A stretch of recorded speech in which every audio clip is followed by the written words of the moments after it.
Okay, friends, good morning. Good Welcome morning. our Saturday webinar. Welcome to the weekly Saturday knowledge sharing webinar organized by Mehta and Mehta. Friends, today's topic is Masterclass Companies Act, an insight into appointment of directors. And our presenter is Mr. Nikhil Sudi, Associate Partner, and he is a member of Institute of Company Secretary, and he is also Commerce and Law graduate. He has worked with listed corporation and enriching experience of SEBI, LODR, and various other companies act, FEMA, and many other law. Thanks, Nikhil, for the presentation. Today's topic is appointment of directors. The director's appointment, even though it's very old topic and several clarification, rules, regulations, the economy is so evolving, human mind is so evolving. So every time something new will always be the question. Even though there are so many acts, rules, regulations, standards, but always there is a practical situation for which we have to interpret the law in a different way. So today we have with us to discuss with his expert comment, Mr. Madhusudan, Dr. Madhusudanan, and to introduce Mr. Dr. Madhusudanan, he is a partner and fellow member of ICSI. He holds bachelor degree in science and law, postgraduate diploma in IPR from NLU, Bangalore, and PhD in corporate secretariat, researching on trademark law in India and US domain. He also completed certificate program on corporate governance from School of Corporate Governance and Public Policy at Indian Institute of Corporate Affairs, New Delhi. He is specialized in business structuring and transaction advisory services, ranging from structuring foreign inbound investment, domestic investment, foreign collaboration, JV, corporate restructuring, merger, amalgamation, private equity structuring, and various corporate transactions. He has various experience in a different field under various law. He has knowledge, experience as regards under corporate laws, economic legislation, security law, FEMA, insolvency, bankruptcy code, property law, intellectual property law. He is also a specialist in corporate governance audit. He appears before ROC, regional director, and company law board, NCLT, with regard to transaction under company law and IBC. He speaks regularly at various forums, workshops, seminar on the topic of corporate law, economic legislation, security law, IPR, IBC, merger, legal due diligence, and various topics. His authors, articles, and research content. He is a registered trademark agent, also qualified IP, registered with ICSI professional agency of IBC. He functions as a resolution professional handling CIP process. He also functions as a company liquidator. He is a winner of Best Secretarial Audit Report Award of the ICICI for the year 2019. Welcome, Dr. Madhusudanan. Thank you very much for a very liberal introduction. Wish you could have shortened it. No, you In deserve fact, it. Deepti, 1 minute, apart from all the degrees, whatever Dr. Madhu have and his achievements, he is one of the finest professionals whom we have, and he is a dear friend of mine. And really, we are privileged to have you, Madhu, for the second time in the very short duration. Thank you. It's my honor, sir. It's my honor. Thank you. So your research program is on what topic? Though I have read it. Yeah, see, I did a research on the comparative study of both the Trademarks Act in India and the Lanham Act, we call it in US. So that is the Trademark Act of US on two doctrines, doctrine of confusion and doctrine of dilution. Okay. So my pet subject is trademark law. Even today, in fact, I don't practice on a large scale. My office does actually. We have a trademarks team in our office. I do a lot of research on the principles that are not discovered by courts now and then on trademark law.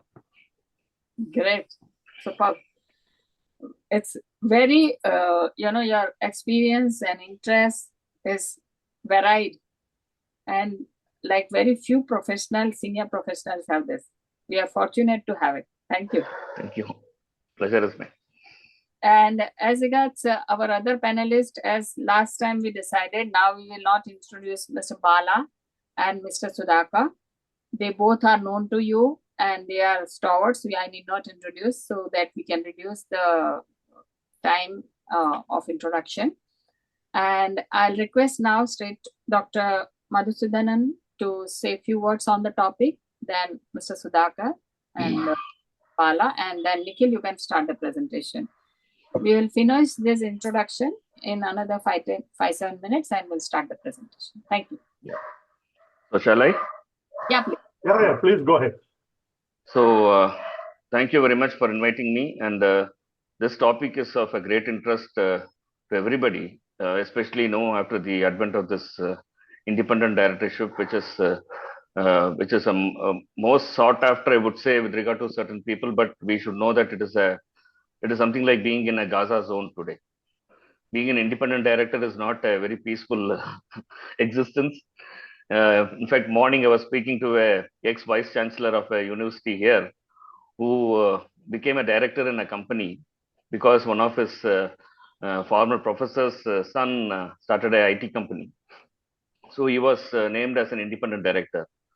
And unfortunate for him that company went bust. They went for an IPO, collected 16 crores, and the money was swindled. And this poor man, who was a signatory to the prospectus, is now running to pillar to post, safeguarding himself, and SEBI is after him. So being a director is not easy, and though it brings you a lot of privileges and honor, but at the same time we should understand that unless we know what it really means and what responsibilities it brings in, one should not even attempt just for the sake of honor. So I was just telling our panelists in the morning that we had the privilege of learning and practicing under the erstwhile Companies Act, that is 1956 Act. And 1956 Act is nothing but an import of the English Companies Act. And as and when amendments were made, the amendments were also in tune with the English Companies Act. So we had the taste of one of the best drafting that you can see, the what do you call, the clarity, the kind of concepts that were built into the law and things like that. And we had the concept of director there, which is not very certain as it is today under the new law. See, under the old act, if you can know, I don't know how many of you have had the experience of learning, I mean, from the participants, how many of you would have the experience of learning the 1956 Act? Section 2, subsection 13, because these sections don't we can't forget these sections. In fact, we remember more of 1956 law sections rather than 2013 sections. So section 2, subsection 13 of the old Act, I will refer it as old Act, says that a director includes any person occupying the possession by whatever name called.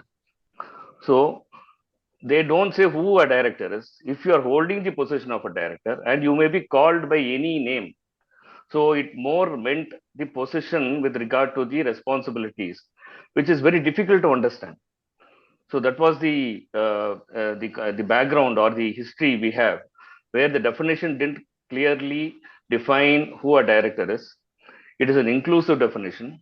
It simply said director includes any person who holds the position of a director by whatever name called. So in fact, there used to be a circular of DCA earlier, Department of Company Affairs, then it became ministry, which said that companies are requested to desist from naming people who are not on the board as directors.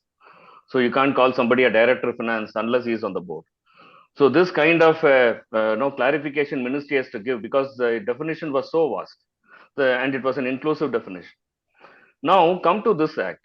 You have section 2, subsection 34, which defines the term director. And it simply says director means a director who is appointed on the board of directors of the company. Now, if you closely watch this definition, in any definition, if a definition defines a term, you don't find the same term used in the definition. when you define a term, you will only explain the term. You will not find the usage of the term which is being defined in the definition itself. So now you see this definition, it's very interesting. Director means a director. So you are trying to define who a director is. It says a director means a director who is appointed on the board of directors of the company. So the reason why I gave you the history of 2000, the 2 subsection 13 of 1956 Act is that that act recognized a person not because he is appointed on the board of directors, because he held the position by whatever name called, as long as he delivered the duties of a director, he is deemed to be a director, whether on the board or outside the board. No, this is the history and this is the law. And you have lots of companies being formed under the old act and being functional today. So those directors have to be covered here. The new law cannot suddenly exclude those directors who have been deemed to be directors, because this concept of a deeming fiction was brought under the English Companies Act, where you had the concept of a shadow director. This shadow director concept is what is being really meant under the section 2 subsection 13 of the old act. So if you have to include these people, we know very well that under the old act, a person need not be appointed on the board of directors to be termed as a director.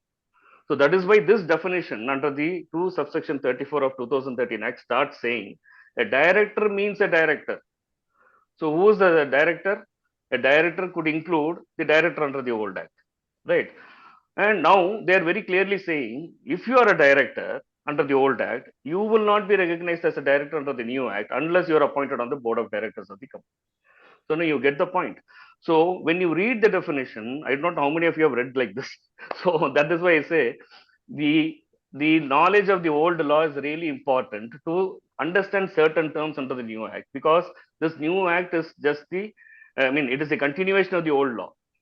New law cannot just bring in a new concept unless the new concept was not found in the old law.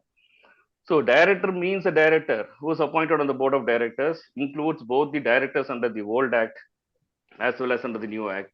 But unless they are appointed on the board, they cannot become a director. So a director who was deemed to be a director under the old law cannot be a director under the new law unless he is appointed on the board of directors of the company.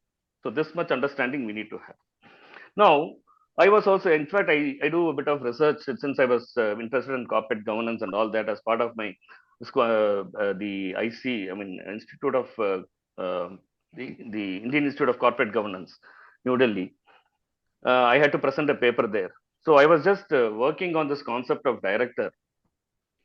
So I came across a definition of a well-known British jurist, an English jurist, who sometime in 1800 has defined who a director is. I'm talking about 1800s, right? In the 1800s, I think the first Companies Act was 1884, if I am right. Sudhakarji, you may correct me. I think 1884 was the first Companies Act India had under the British rule. Somewhere in 1800s, he defines who a director, because you see, the concept of company was there in England right from 15th century. The East India Company itself is a company, mind you. So that particular definition of George Jessel was quoted in one of the most oft-quoted case laws of House of Lords called Regal Hastings versus Gulliver. It's a very, very famous case law where this definition of George Jessel was actually quoted.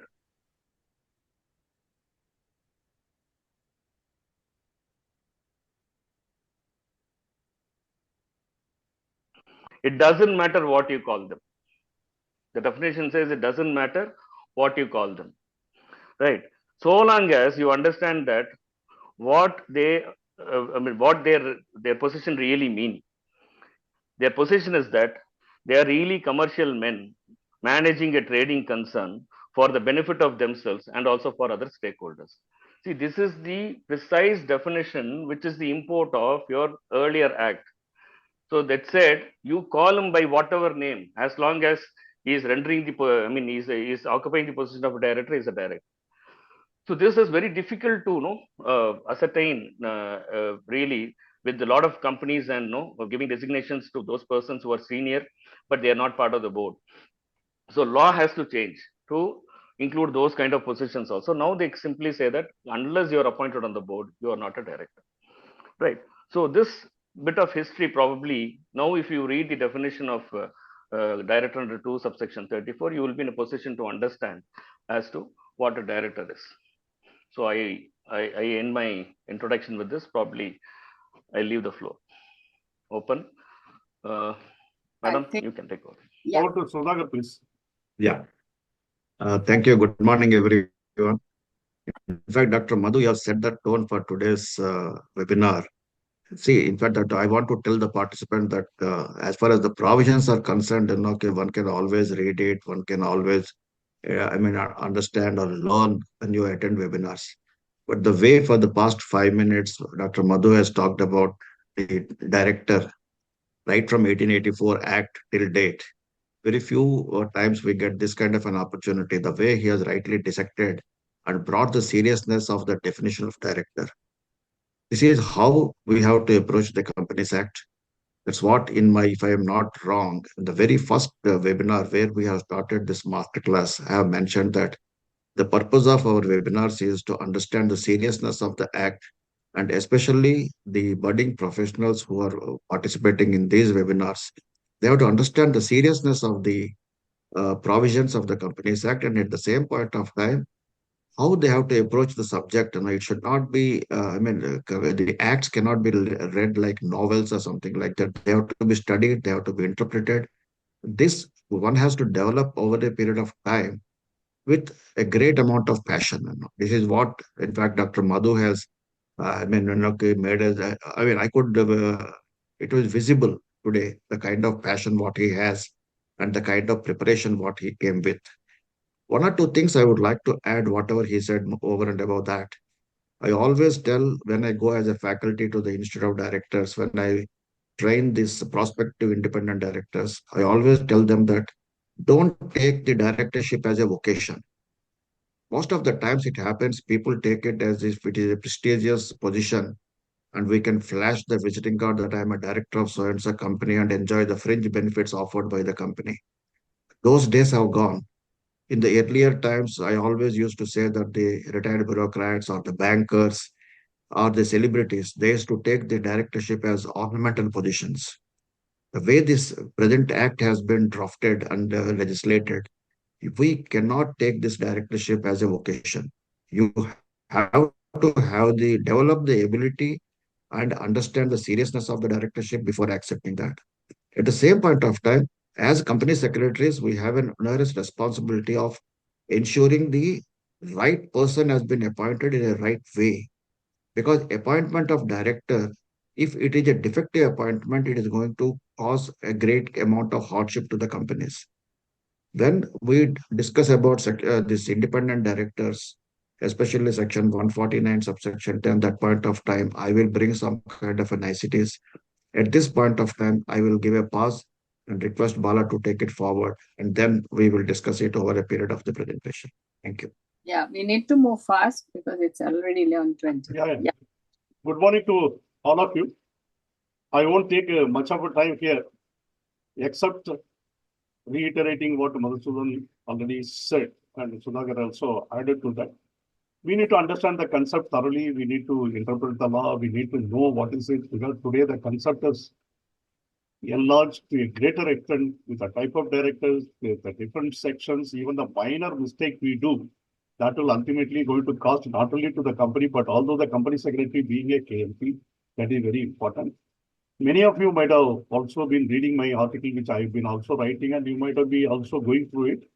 Nowadays, the company secretary has been actually recognized by the regulator as a KMP, and they are actually holding him responsible for each and every compliances, more so when it's come to the company law compliances.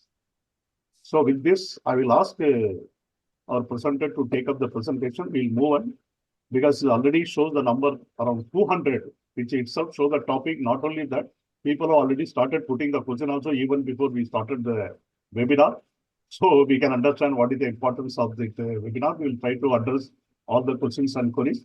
As usual, please put up your question and queries in the chat box. And at the end of the presentation is over, we will permit you to talk when you raise the hands and we will address it. Over to Nikhil. Yeah, Nikhil. And as I say, Mr. Bala, this questions and this presentation and webinar should not be taken as a replacement of taking legal opinion. Yeah, that is very clear. That is one more Ha. thing also we wanted to tell you at this juncture. Please kindly do not write the specific question which is relating to your organization without giving the full facts. Another thing, and all those questions we will not be able to answer here. Because we Yeah. are generally talking the provisions of the law and the rules and the interpretation, not to the specific case-to-case basis. If the case-to-case basis, you have to actually refer an expert with your full facts, then only it can be. So it cannot be Yeah. taken at that granted. Those questions will not be addressed here.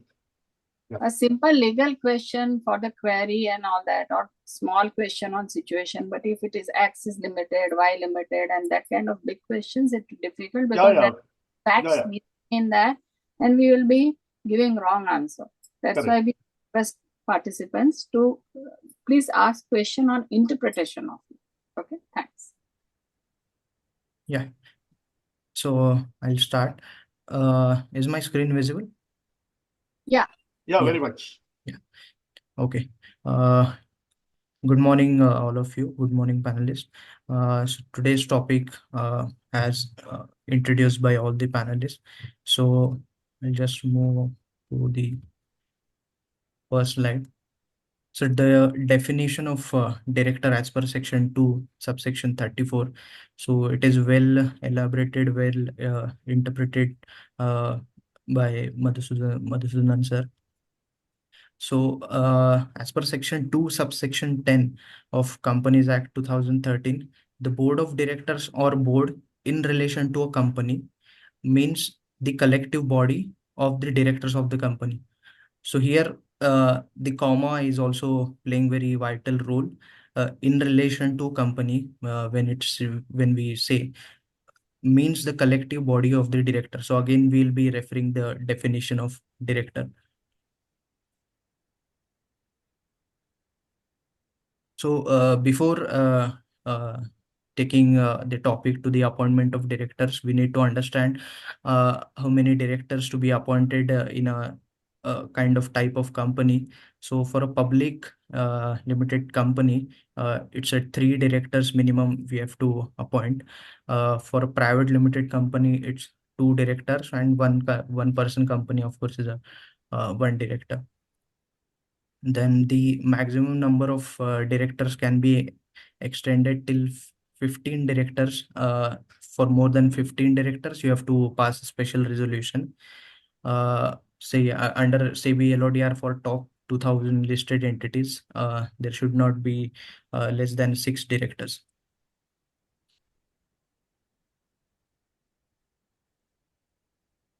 One more point here for there is a concept, not specific concept as a deemed public company, but however a subsidiary of a public limited company.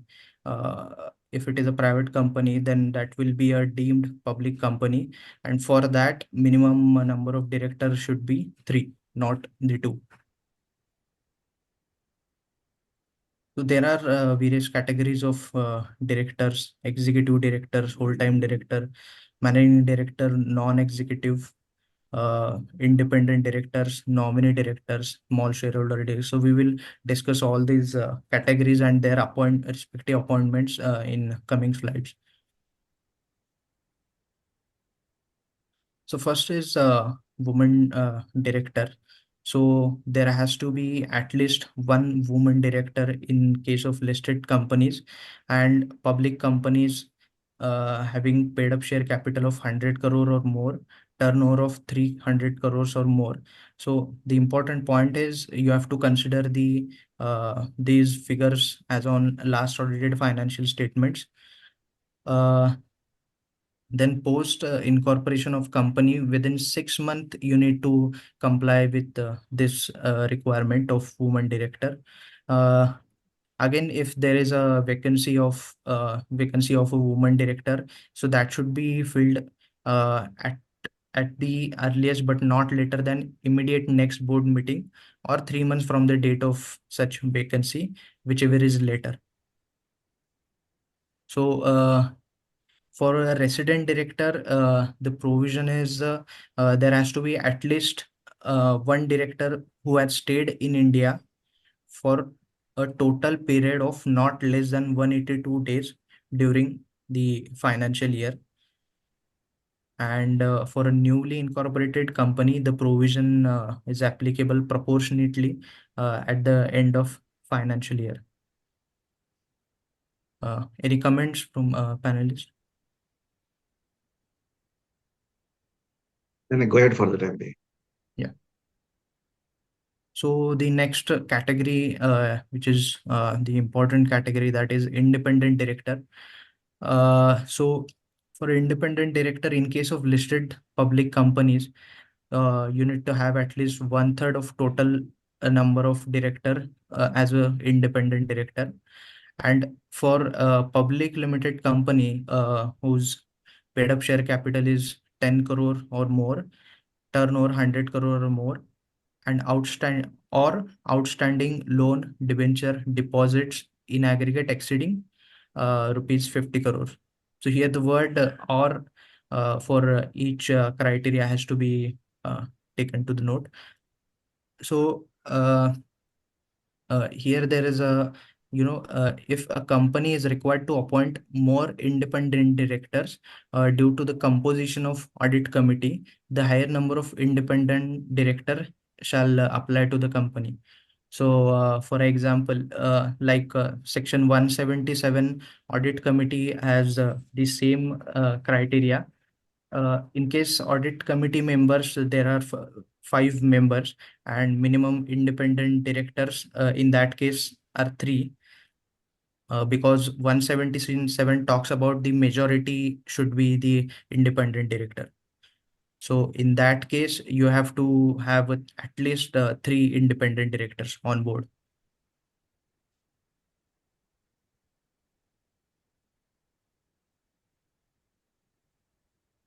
Then in case if there is any vacancy of an independent director, that should be filled by the board at the earliest, but not later than immediate next board meeting or 3 months from the date of such vacancy, whichever is later. So there are exemptions for appointing an independent director for unlisted public companies. So a joint venture, a wholly owned subsidiary, a dormant company.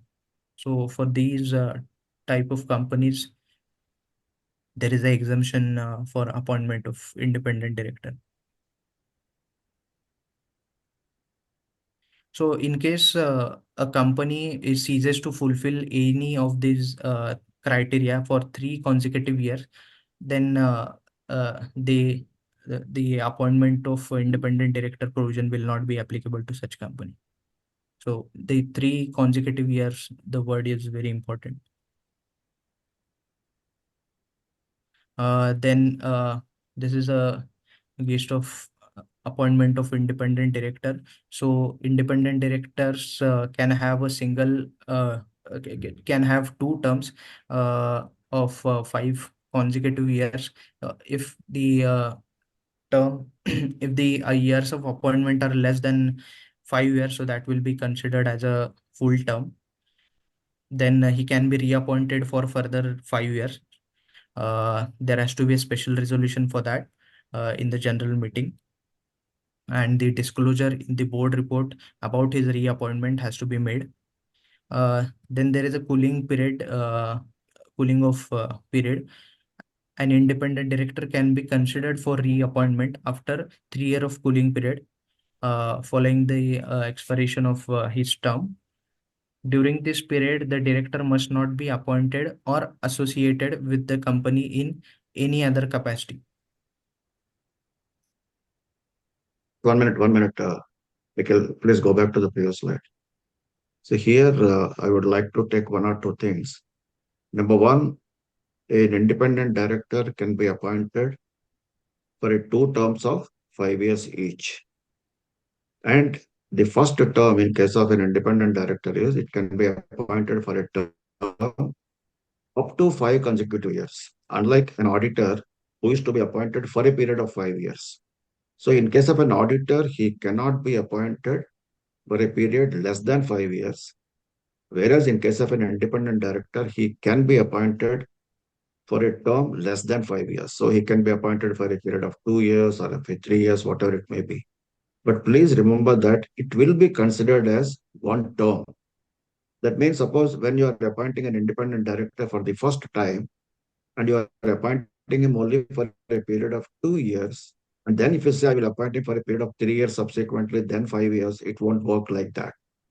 That first 2 years will be counted as a first term, and then he may be reappointed for another period of 5 years. This is what the term is concerned. Second thing is that there are two terms of 5 years each. And when there are two terms of 5 years each, means what? There should not be any break in between the terms. If you say that 149.10 says that he shall hold office for a term up to 5 consecutive years and shall be eligible for reappointment on passing a special resolution and disclosure of such appointment in the board's report. That means what? The board of directors have no right to appoint the director for the second term. When you appoint an independent director, normally how it happens is he will be appointed as an additional director, designated as an independent director, subject to the approval of the shareholders for a term of 5 years. That is how normally we appoint for the first term. Whereas second term is concerned, that board cannot appoint him as a director because he is eligible for reappointment only on passing a special resolution by the company. Means what? Second appointment will be only when the shareholders pass the resolution. There are two schools of thought is here. Some people are interpreting that that the second term can be done later also, and the board can appoint him. That means after expiry of the first term, a director, an independent director can be appointed for the second term, which is not correct.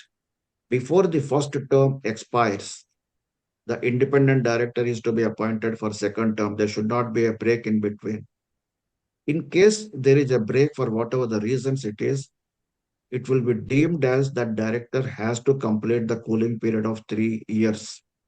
Say, for example, a director has been appointed as independent director from 1st April, say 2024 to 31st March 2029.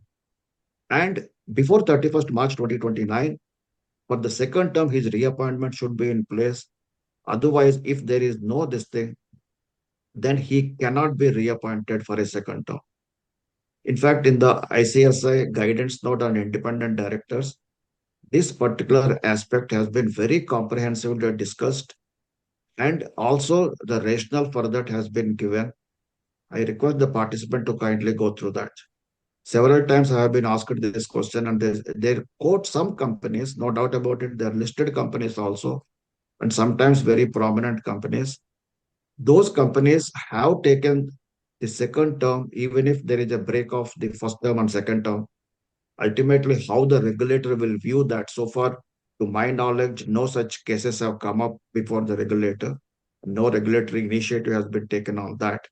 But as far as ICSI guidance note is concerned, when we were drafting that guidance note, we have discussed it, and this is how the interpretation has taken place.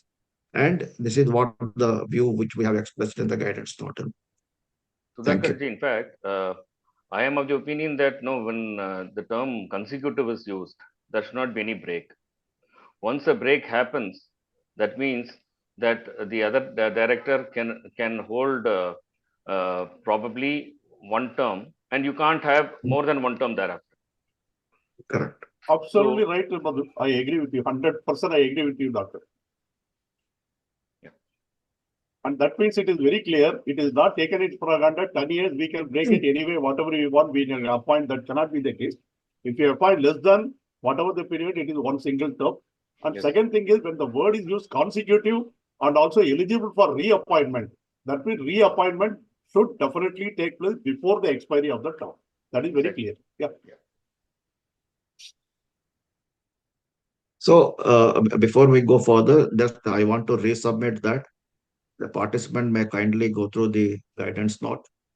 No doubt about it, certain companies have taken action. Under what circumstances, under what kind of interpretation, we don't know that. But Only thing is that so far regulator has not expressed the view on this particular aspect. Not where, so that's why some companies have taken that view. But better to interpret this particular issue carefully and take the decision whatever you feel like.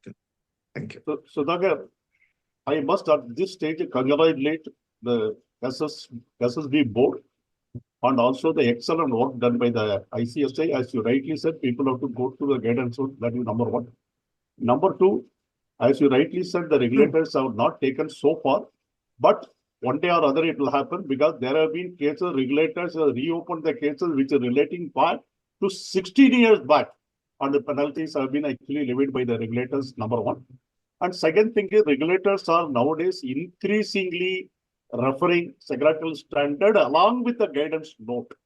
Not only the guidance note of only SS1 and SS2, even the guidance note which are separately written by the ICSI, including related party transactions, secretarial audit, etc., and all the things, they are elaborately discussing in that speaking order what is the company secretaries or other people are expected to do in the employment as well as the practice that is actually coming.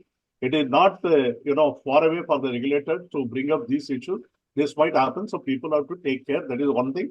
As rightly said, I also once again very, very strongly recommend to the participants, please go through the guidance note. And not only that, guidance note have been amended from time to time. Please go through that. Yeah. In fact, I would also highlight one more point, which might digress from the subject, but as a matter of just a remark, you can take it. If you see 150 section 150 subsection 2, which provides for the appointment of independent directors by shareholders. So if you will see the language of that particular subsection, it says the appointment of independent directors have to be approved by the shareholders in a general meeting. Now compare this with the section 150 subsection 2 with 152 subsection 2. 152 is the section which speaks about appointment of directors by shareholders. So 150 subsection 2 vis-a-vis 152 subsection 2. There you would say, there you will find, subject to the provisions of the Act, the directors of the company shall be appointed by the shareholders. Now you see the language difference. Here it says appointment has to be approved by the shareholders. That is 150 subsection 2, which speaks about independent directors. Under 152 subsection 2, it clearly says shareholders have to appoint directors. Now, this has given some kind of a difference in interpretation, wherein that is why even today you have a provision in the LODR where it says board can appoint independent directors and shareholders can approve. So this concept is actually faulty. But the problem is that people have got used to it, and it has become a part of. In fact, it is the domain of the Companies Act which has to correct this rather than LODR, because LODR is only a regulation, and LODR can be stringent than what Companies Act says. But the conceptually, Companies Act has to put a law where you clearly say that board has only a recommendatory role, and shareholders are the people who have to appoint. Unless you have that, this board appointed backdoor process would continue to happen. So that's my point. See, as Madhu, you have rightly said that company secretaries have to ensure the compliance of the provisions of Companies Act as far as the appointment of directors are concerned. That is more important than of the listing regulations. Because if the appointment is defective in the Act, then there is no question of the LODR cannot save him there. So first of all, the appointment should be very clear. That is the reason actually what I want to tell the participants is that this is the 21st webinar which we are having on the what's called as Companies Act. And from now onwards, what we are going to discuss the topics, they're going to be very, very crucial, because these are the fundamentals. So far, what we have done is IPO, charges, dividends, and all meetings and all those things. That is all procedural part. Whereas this is the first part, where you are appointing the directors. This is a very, very crucial subject.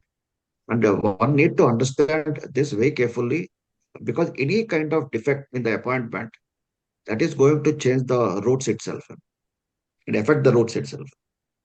The spirit of the law actually has been diluted because of the language of the section 150 subsection 2. So it's a drafting error actually. So that has to be set right.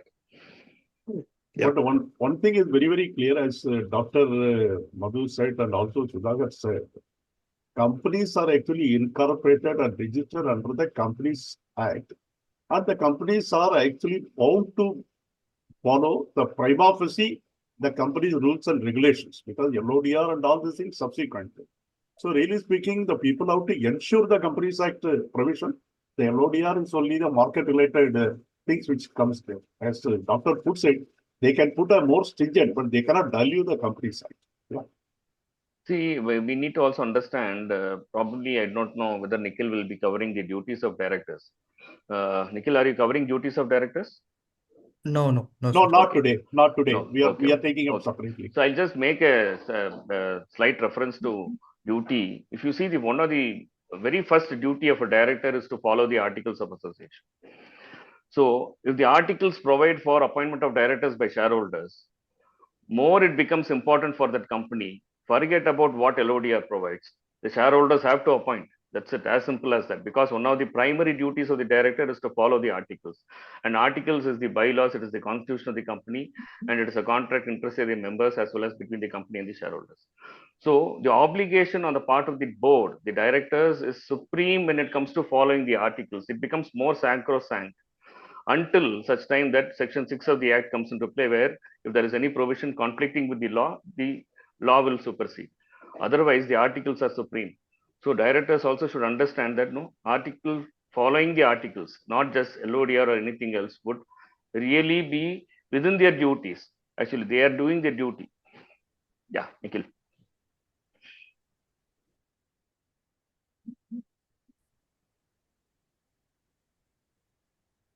Yeah. So post the implementation of Companies Act 2013. So any tenure of independent director prior to the commencement of this act is not considered in calculating the above terms.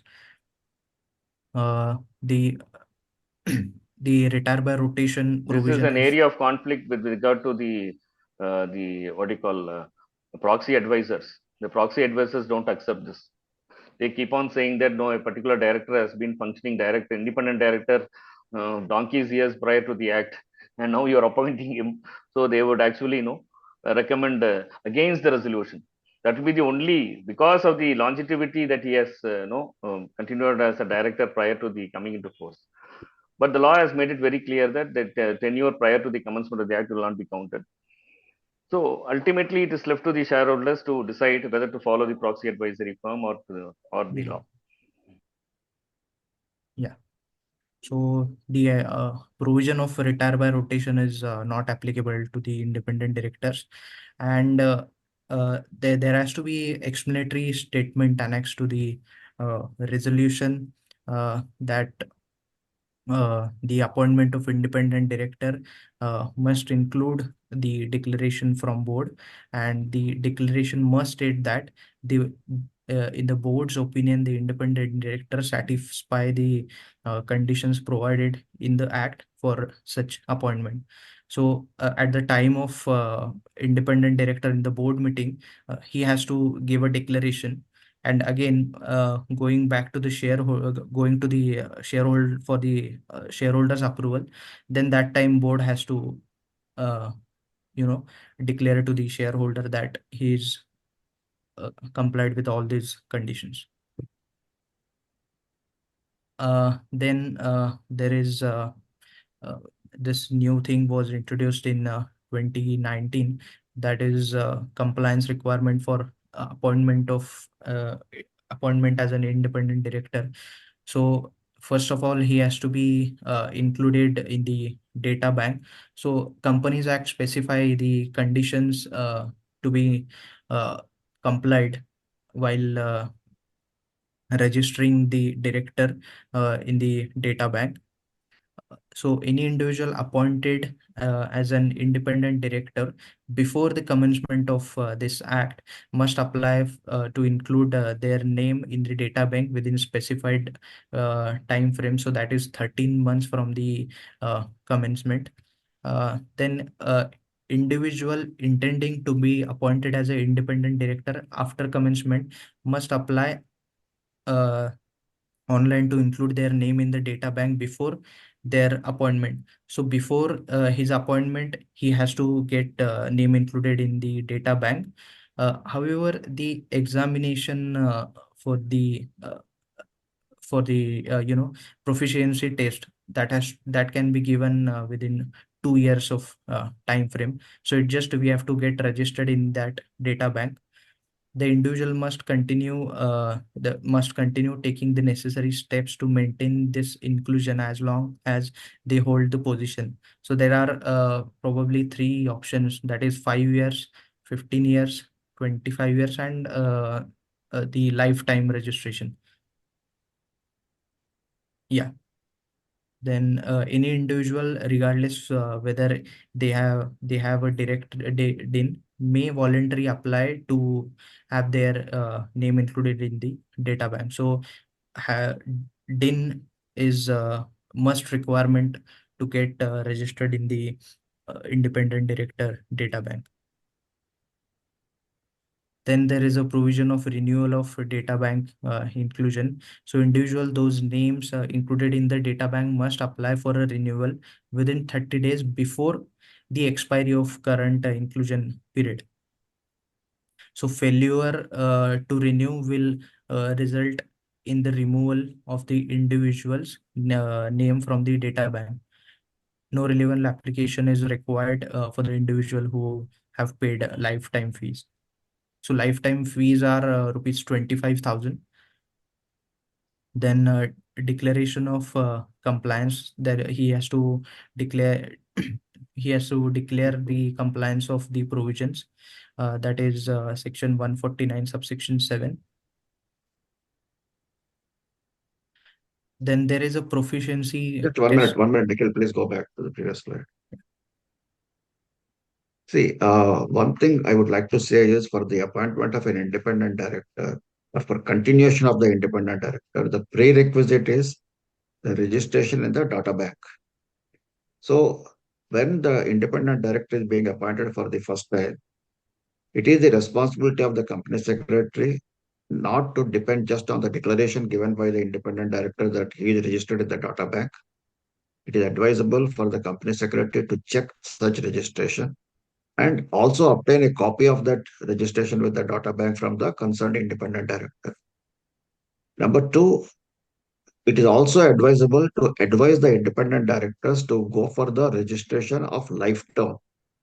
If they are going for 1 year and 5 years, though it is permitted as such, due to any reason or by any chance, if the independent director forgets to renew the registration, even for a single day also, it may affect his independent directorship. Obviously, it is the company which has to suffer because of that. So please ensure that independent director registration is intact throughout the independent director's term as ID with the company. Yes.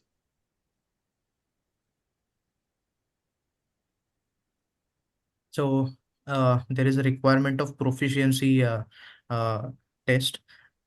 So individual whose names are included in the data bank must pass an online proficiency self uh, assessment test within 2 years from the date of inclusion. So as I was saying, the period is given as a 2 years.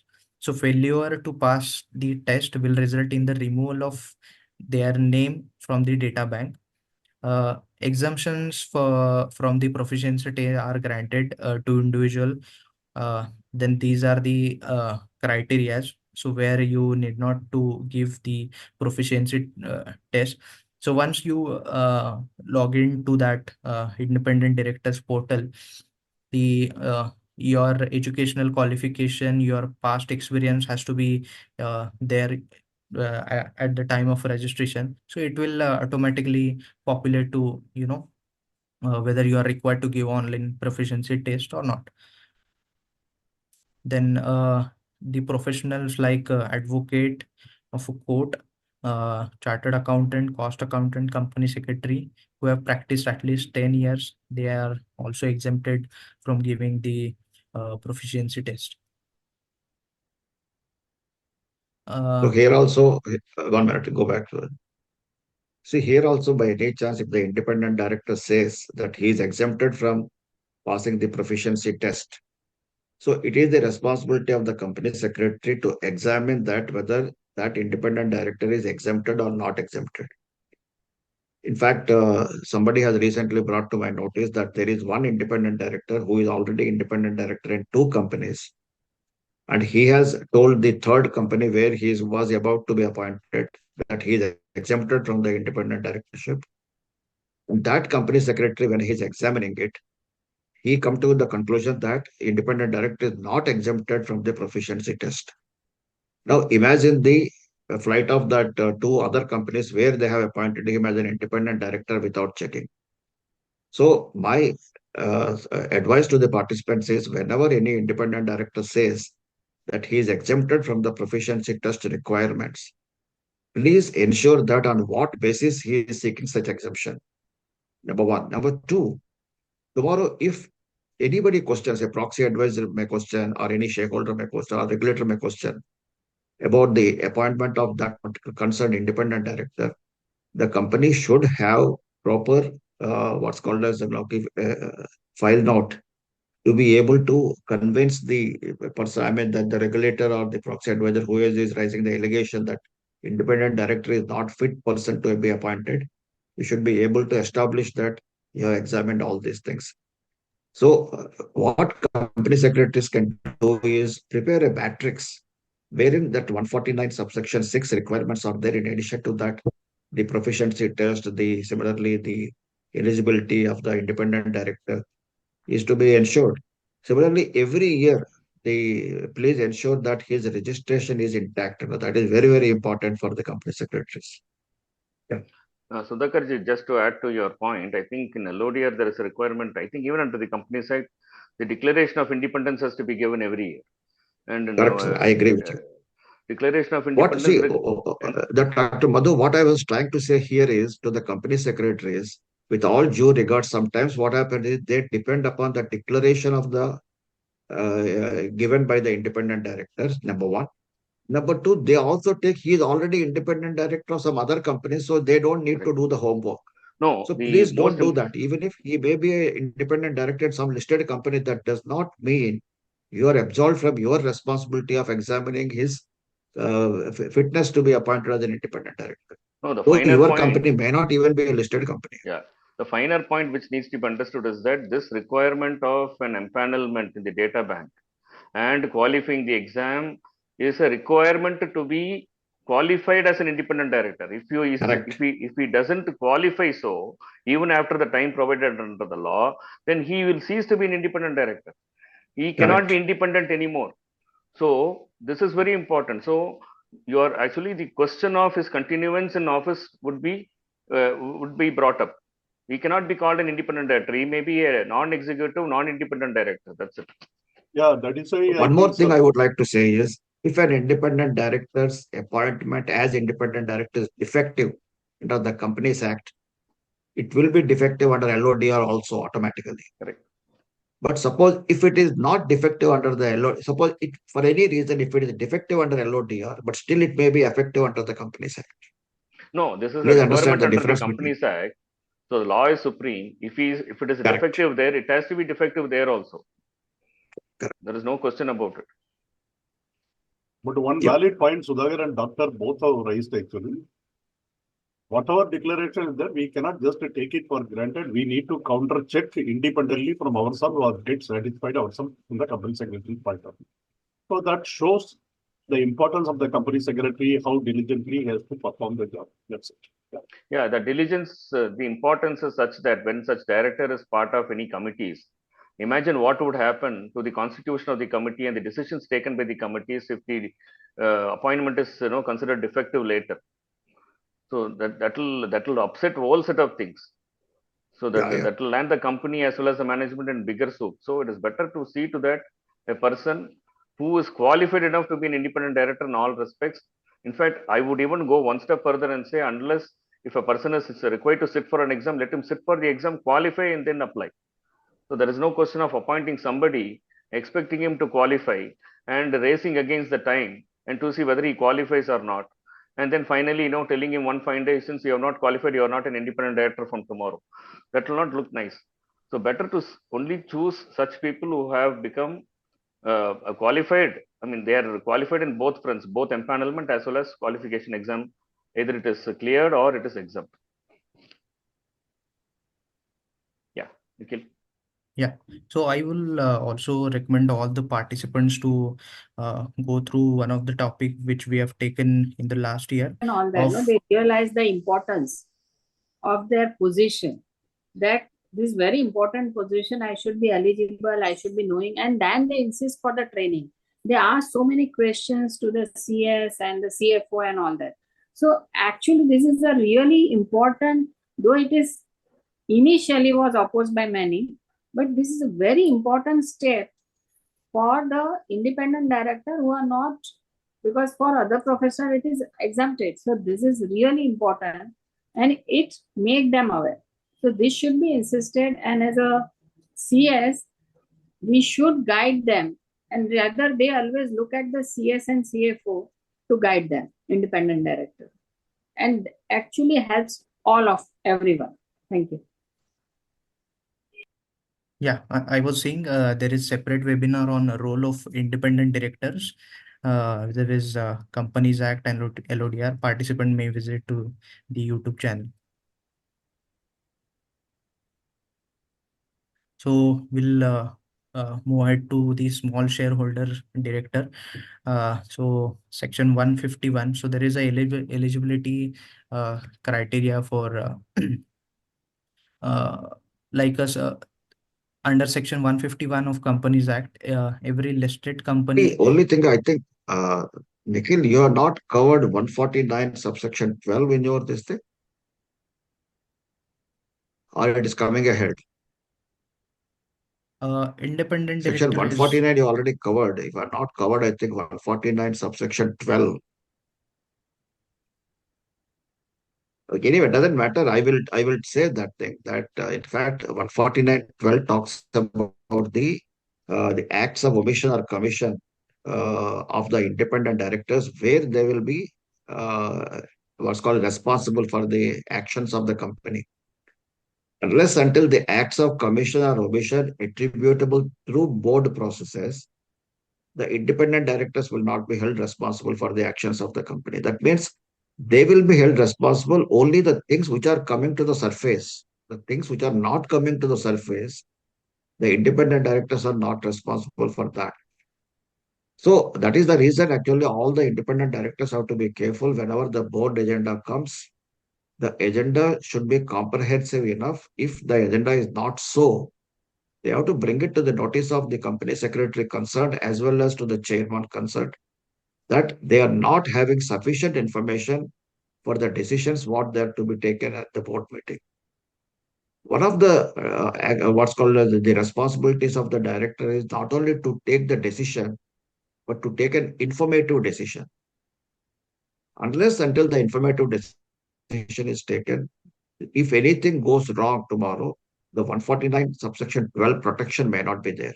Number one. Number two is that this question has come up, is that 149.12 is taking care of only the Companies Act related issues, or any other what's called defects, the actions by the company under other legislations also. My view is that the installation under section 149 subsection 12 is only for the provisions of Companies Act, not for other legislations. Madhu, you may express your view on this, please. Yeah, since it is a part of Companies Act, it might appear that no, the provisions would apply only to the liabilities arising out of Companies Act. But what we are seeing here is that 149.12 uses this concept called a board process. So this board process is a concept where if you are a person, I mean, as a director, if you have been informed well about a particular transaction, and as a director, you have asked for all the requirements so that you are educated about the transaction. And if you have done your duty, I don't think you can be held liable under any law. So not only Companies Act, because the concept of board process, board management, decision making is that of Companies Act. So once board So approves I always, something, yeah. Yeah, sorry. Please go ahead. So once through board process, if you are able to establish that as a director, you have been diligent enough, you have done due diligence. That is why, in fact, I was asking Nikhil whether you would be covering section 166, which is duties of directors. Because if you see the duties of directors, one of which I've already explained with regard to the compliance of articles of association. In fact, if you see the section 166, it is beautifully designed in a such a fashion that first three duties are duties which you are supposed to do as a director. The next three duties are duties which you are not supposed to do. So first three duties, as I was mentioning, the articles of association, you are supposed to comply. You are the guardians of articles of association as directors. Number two is to act in good faith and in the best interests of the company. You are supposed to do as a director. The third is the due diligence and care you take when it comes to the transactions placed before you. So if you're able to do all these three, I don't think any other law can impute you, because you are an independent director, and you are an independent director, the concept which only Companies Act can provide. Your pollution control law or your environmental law or any other law cannot provide. It is a concept of Companies Act, and that is where this concept bears importance under the Companies Act. The three things which a director cannot do is you cannot act in conflict with your company. Conflict of interest cannot be there. Number one. See, 149.12 cannot save a director if he falls under any of these three. Or 149.12 cannot save a director if he has not done the other three, what I said he has to do. Right. So the three which he cannot do is he cannot be in conflict with his own duties. The second is you cannot take undue advantage of the powers whereby you enable to enrich yourself or your relatives.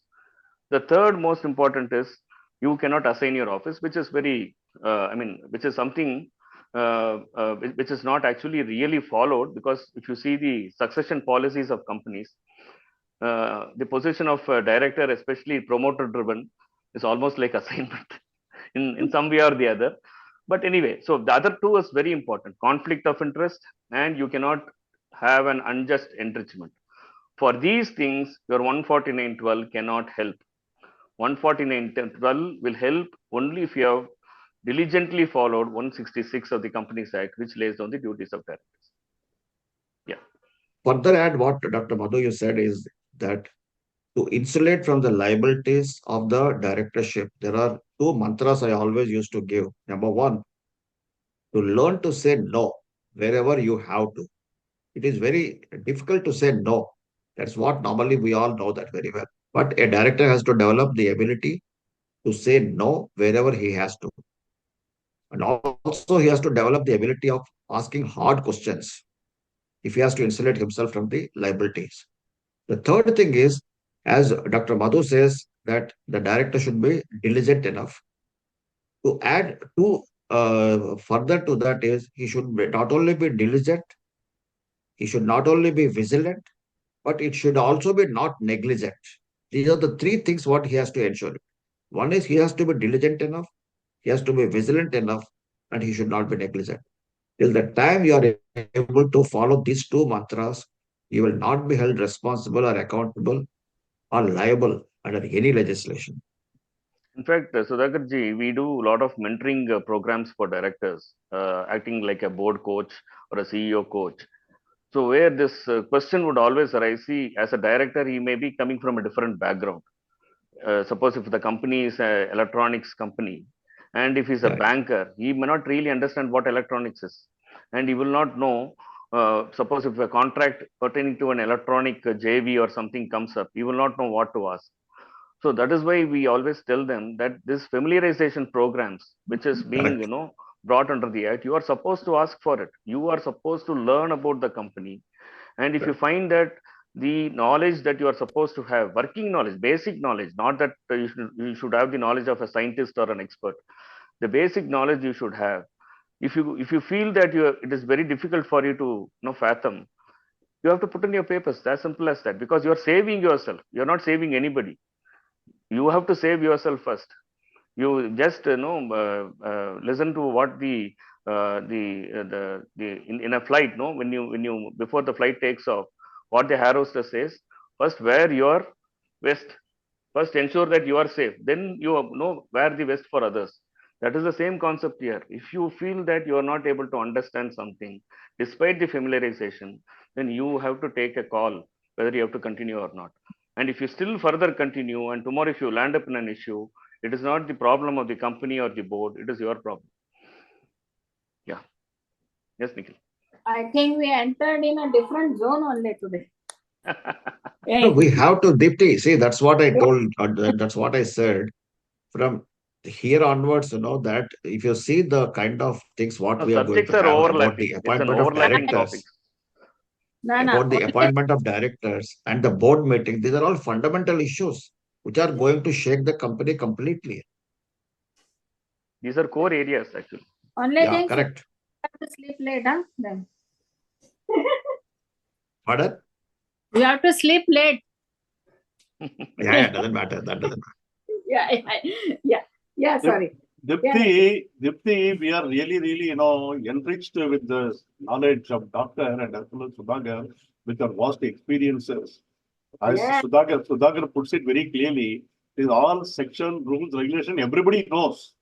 What is beyond that is where we are here today. Yeah. Yes. And what a wonderful discussion we had just now. So everyone was listening quietly and intensely to both of you, sharing that essence. Wonderful. Thank you. Yeah, let's go ahead. Yeah. So with respect to small shareholder, so under section 151 of Companies Act, every listed company may have one director elected by its small shareholders. A small shareholder is defined as someone holding shares with a nominal value not more than 20,000 rupees or a different amount as prescribed. So the terms and conditions for appointment of shareholder director. So there is a election criteria. A listed company may have a small shareholder director elected if there is a notice from at least 1,000 small shareholders or 1/10 of the total of small shareholder, whichever is lower. The company can also opt to appoint such a director on its own initiative. Then there is a nomination process. The small shareholder proposing a candidate for this position must submit a signed notice of their intention to the company at least 14 days before the meeting. The notice should include the details of proposer and the proposed director, his name, address, shares held, and the folio number.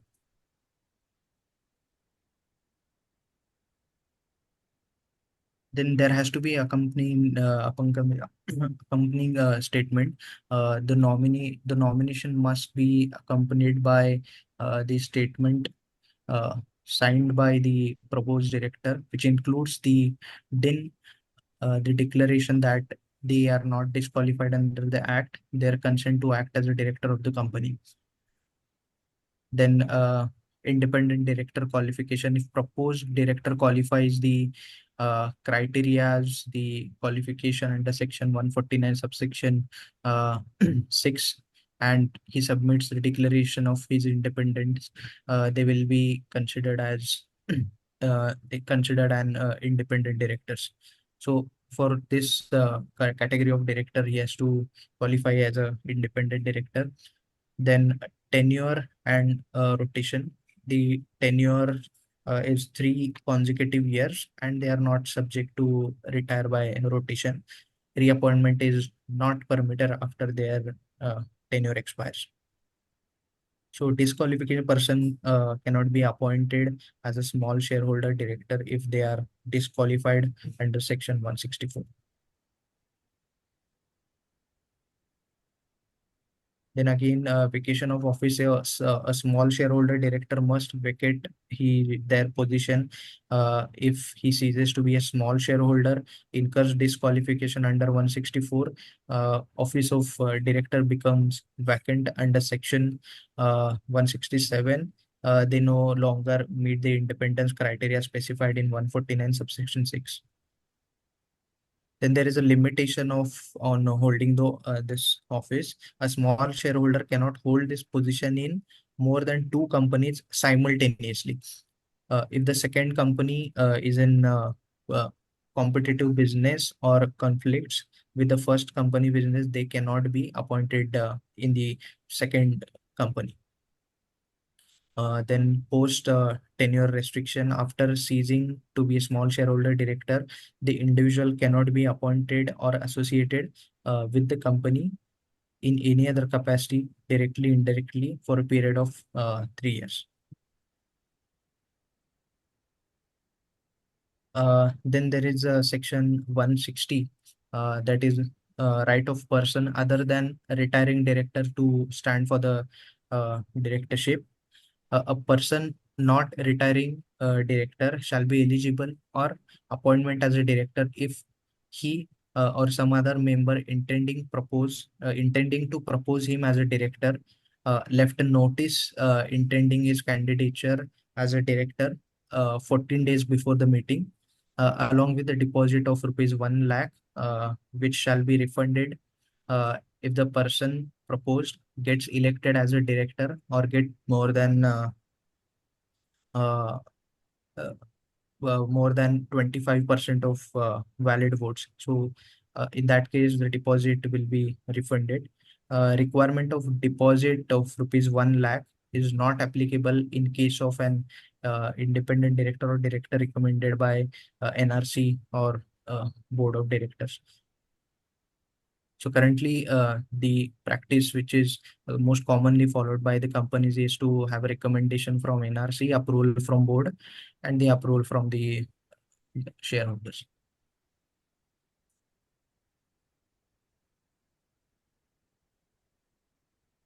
So the first directors are provided in the articles of association of the company. If the name of first director is not provided, the subscriber to the MOA, who are individuals, shall be the first director until the directors are appointed. Then again, every director shall be appointed by the company in a general meeting. Then there are prerequisites to get appointed as a director. He should have provided consent in Form DR2, and disclosure that he is not disqualified in Form DR8.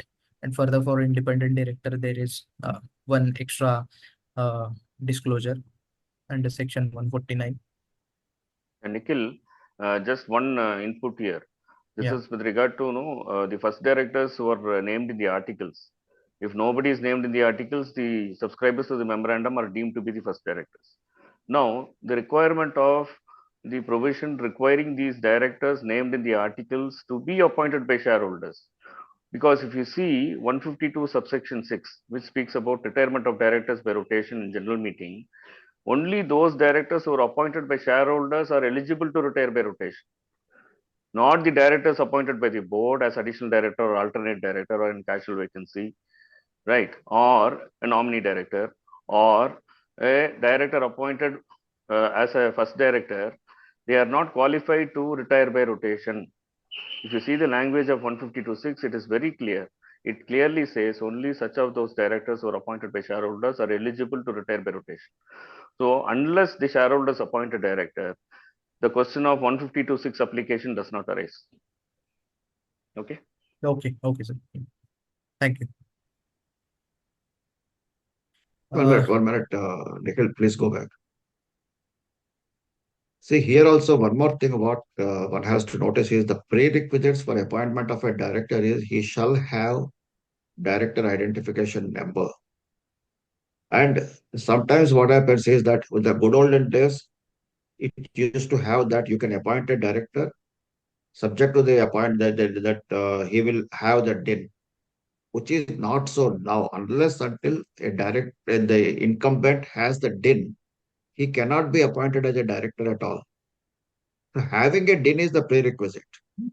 Number one. Sometimes I have been also told that, and I observed it also, is that if I have to apply for my DIN, Earlier, anybody could have applied for that, whereas nowadays, unless until the company proposes to appoint him as a director, he cannot even apply for a DIN.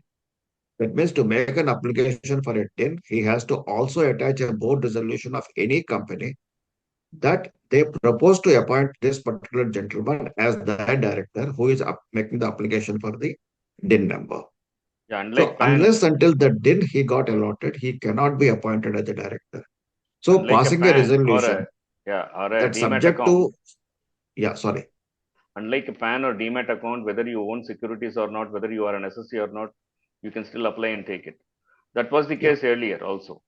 But now, Correct. unless you are sought to be appointed, the DIN cannot be appointed, cannot be allocated. You don't have the eligibility to apply. So you cannot appoint a director that's subject to his allotment of DIN number. That is not possible. At the same point of time, let me also say that having two DINs is also prohibited. And now it is a criminal offense. If you are having two DIN numbers, it is a criminal offense now. So I think there have been a time limit given earlier that is over by now. If at all anybody is having two DIN numbers, they were to surrender one within a particular time period, which was prescribed at one point of time. So now, if anyone is having two DIN numbers, it is a criminal offense. I think recently Professor also published an article on that. Director having two DINs and being adjudicated and all that. Yeah, heavily penalized. Heavily penalized. Again, one of the companies, what happened? They did not have the DIN. He had a DIN number, but somehow he did not remember. So he applied for one more DIN number. He got the DIN number. When it was checked with the data, ultimately they found out from the detail the gentleman was holding two DIN number. Yeah. So much so the law should then provide that they should tattoo DIN number. No, earlier, when the DIN was introduced, anybody and everybody can apply and get the DIN number. In between, you remember that KFC when it was introduced, then they said whatever the DIN which have been not used, etc., either you have to surrender or it will get automatically cancelled, and all those things they have got in between. Yeah. Yeah, go ahead. Yes, go ahead, Nikhil. Yeah. So as we were discussing the DIN identification number, then that this is a prerequisite to get appointed as a director. So every applicant to be appointed as a director in an existing company, the word existing company is important, must apply electronically in Form DIR3 along with the required fees under companies registration and office fees rules. Then if there is an incorporation of company, the video off agide. For proposed director without an approved DIN, the details of up to 3 directors can be included in Form INC 32, allowing the allotment of DIN to a maximum of 3 proposed directors through this form. Then the submission is totally electronic submission. The required documents are photograph, proof of identity, residence. The board resolution proposing the appointment was newly introduced. So in this case, Sudhakar sir, I have one view that if we are appointing some person who does not have the DIN, so suppose today we are appointing him as a director, and that will be effective from the subject to allotment of DIN. So no, you cannot appoint only. Without having a DIN number, you cannot appoint. When you are actually writing a resolution, right, so-and-so, having a DIN number, so-and-so. Yeah, but I have seen this practice. People appoint them subject to allotment of DIN, and the DRTL form effective date will be allotment of DIN date. Nikhil, I told you this. It was a practice which was prevalent earlier, which was subsequently it has been changed. The law has been changed. And it is very clear, not even about 6-7 years before it was changed, not in the recent past. Unless until when you are appointing a director, please remember you have to quote his DIN number in the resolution. Yeah, that is it. That is the point. Then only the director is appointed. Otherwise, you cannot appoint a director. Yeah, without having a DIN number, you cannot appoint. If anybody is appointing Mr. Sudhakar, within brackets, DIN number so-and-so, as a director of the company, The moment you say subject to obtaining appointment, his DIN number and all, that is the invalid resolution. If people are doing that, that is because out of ignorance, they might be doing that. That's why we are cautioning it here. Appointment is not valid. In fact, it is as simple as this, Nikhil. You might have a passport, you might have a flight ticket. If you don't have a visa to the destination country, you Simple. cannot board the Correct. flight. Your immigration would not allow you to pass through them. It is as simple as that. Here, the immigration department is the company secretary's office, compliance officer. You should not allow the appointee to pass through. As simple as that.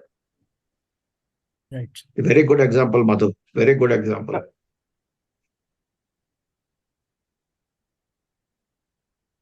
Then we'll come to because I have taken this provision retirement of director since this comes under the appointment of director.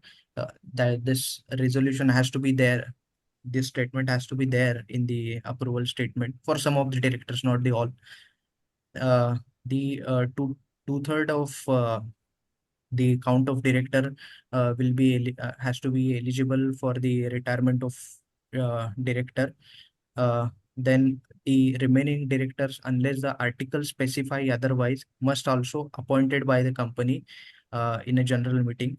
At the first AGM following the appointment of the first director, at every subsequent AGM, 1/3 of the directors liable to retire by rotation shall retire from the office. If the number of director is not a multiple of 3, the number nearest to the 1/3 shall retire. 1 minute. Go back. See, several times this question is asked that at least 2/3 of the total number of directors have to retire by rotation.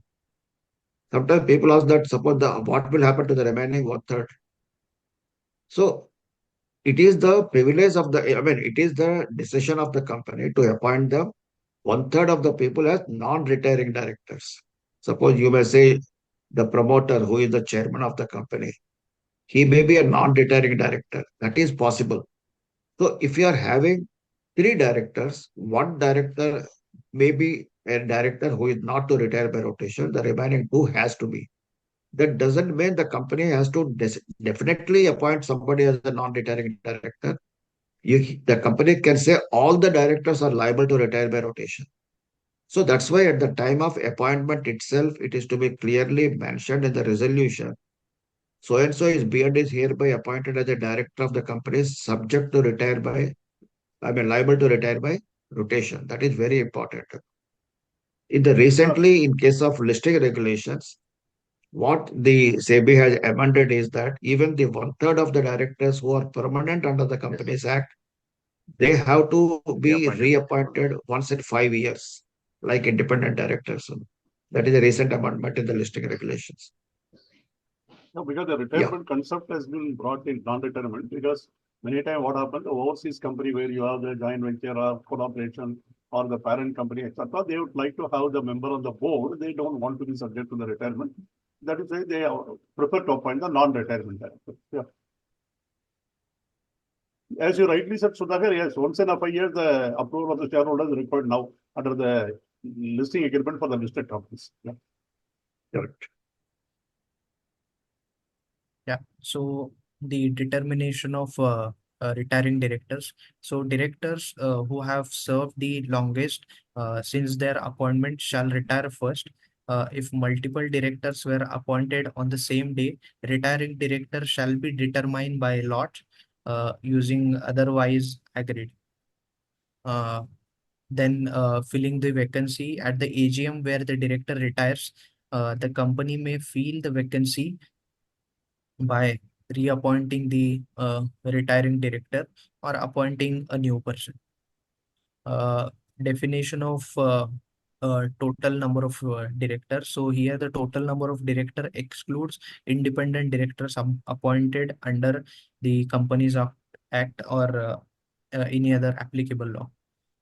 So here also this is mentioned in the act. However, for the managing director, the whole-time director subject that in their resolution that is not specifically mentioned. So here's the one example. If there are total 11 directors, out of 3 are independent, additional is 1, nominee 2, and MD 1. So here in this case, the total number of directors here is 11, and 2/3 of this will be. I've made some mistake here.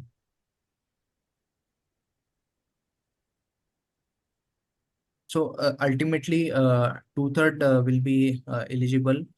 1/3 of that will be eligible for reappointment. No, I'm not. Go back. Yeah.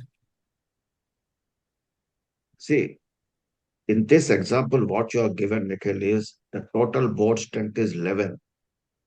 Out of that, 7 directors 7 exempt. are exempt. Yeah. So that means 7 directors, non-retirement independent directors. directors, anyway, they are not exempt. They are not liable to retire by rotation. Yeah. Independent director is not liable to retire by rotation. Additional directors appointment itself is up to the AGM of the company only. So nominee director is again not liable to retire by rotation. And we presume that when you are appointing the MD, you have also mentioned that he is not liable to retire by rotation. In Yeah. such case, what happened is out of 11, 7 people are not liable to retire by rotation. So 4 are liable to retire by rotation. So you have to ensure that out of the 11, 2/3 of the directors are liable to retire by rotation. Right? So in this case, the board composition itself is defective. See, board composition, whenever you are doing it, you have to also ensure that whoever are the directors not liable to retire by rotation, you have to ensure that 2/3 of the directors are liable to retire by rotation, out of which 1/3 have to retire by rotation. So you have one need to be very careful when you are appointing the board composition should be there in compliance with section 152. This seems to be a defective composition. Yeah, your views, Dr. Madhu. That means you cannot have the non-retirement director beyond 1/3. Exactly. So that is the point. The issue is that we come across such issues with banking companies where the position of every director as well as managing director is subject to approval by RBI.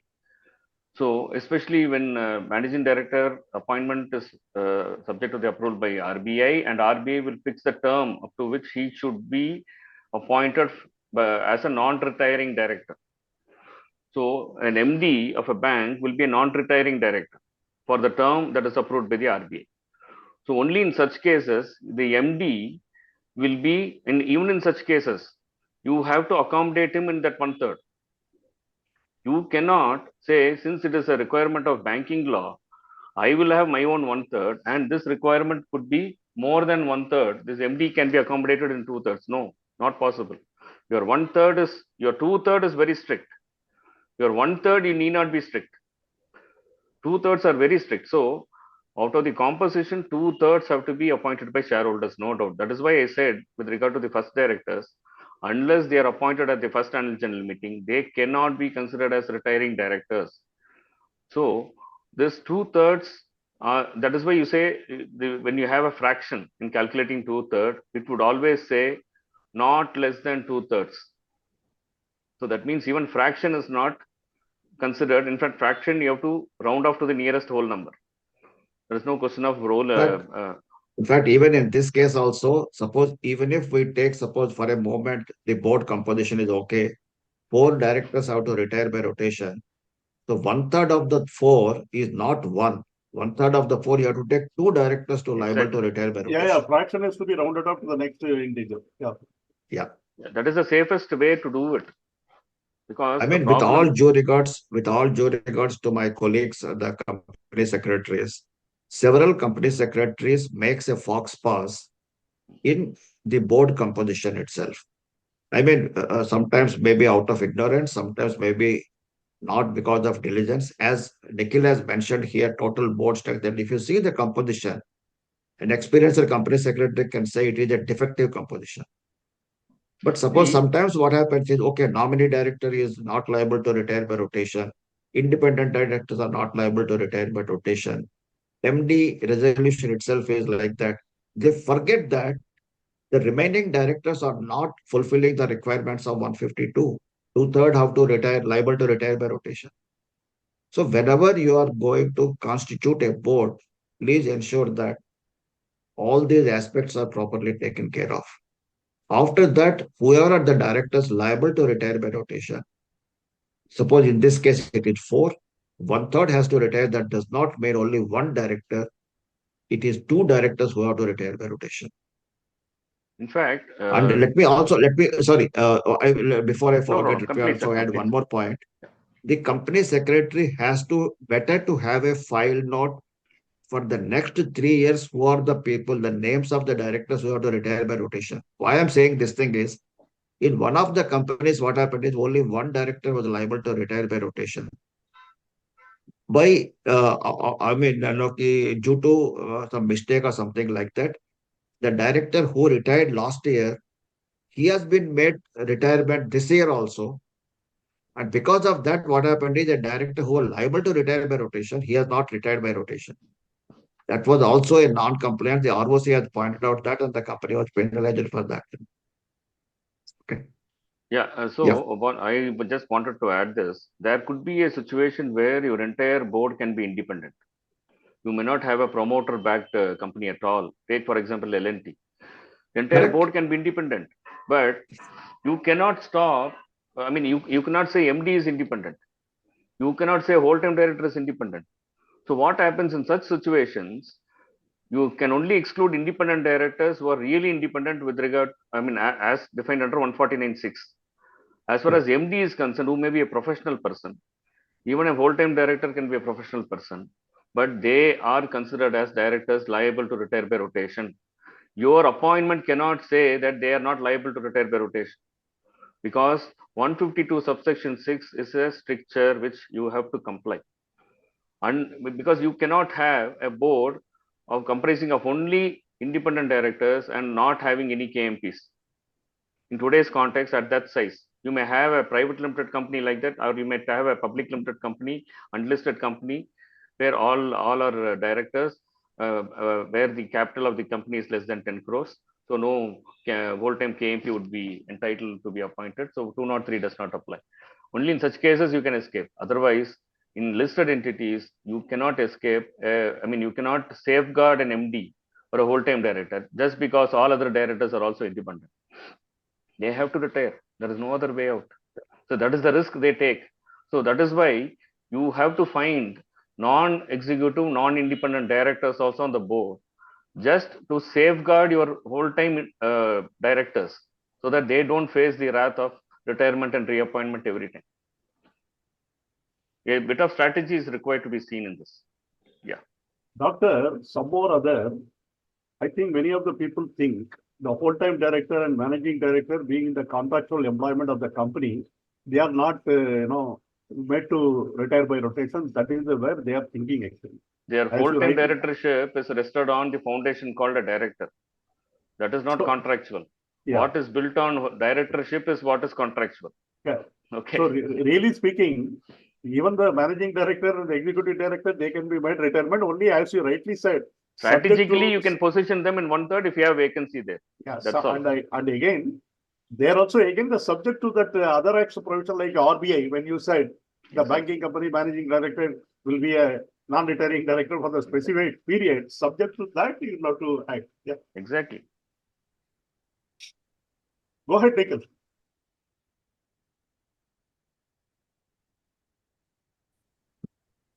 Yeah. So section 161, subsection 1 to 4. So those are additional director. We are already 12:35. A lot of questions are there. Should we wait the presentation to complete, or should we address the questions? See, Bala, what I suggest is that 164 and 167, disqualifications of director, vacation of directors, let us defer it. Okay. Okay. So let us take up that. Yeah. With the similarly duties of directors also, let us defer it. Okay. So all these three we will take up separately in a separate session, because otherwise today you will not be able to complete the session. And also LODR requirement for directors also can be deferred. All this can be probably, we can have it as a second number 2 in series of Yeah, correct. because I can see there are a lot of questions are there. We are running out of the time. We are at the paucity of time. Yeah. So we can Yeah, complete this let us complete 161. alternate director also, and after that we will go for the question answers, Dr. Bala. Yeah, sure. Yeah. So if permitted by articles of association, the board can appoint any person as additional director at any time. He shall hold the office up to the next annual general meeting or the last date on which AGM should have been held, whichever is earlier. So for additional director, there are again same prerequisites to get appointed as a director. Alternate director, if authorized by articles of association by resolution passed in general meeting, board can have alternate directors.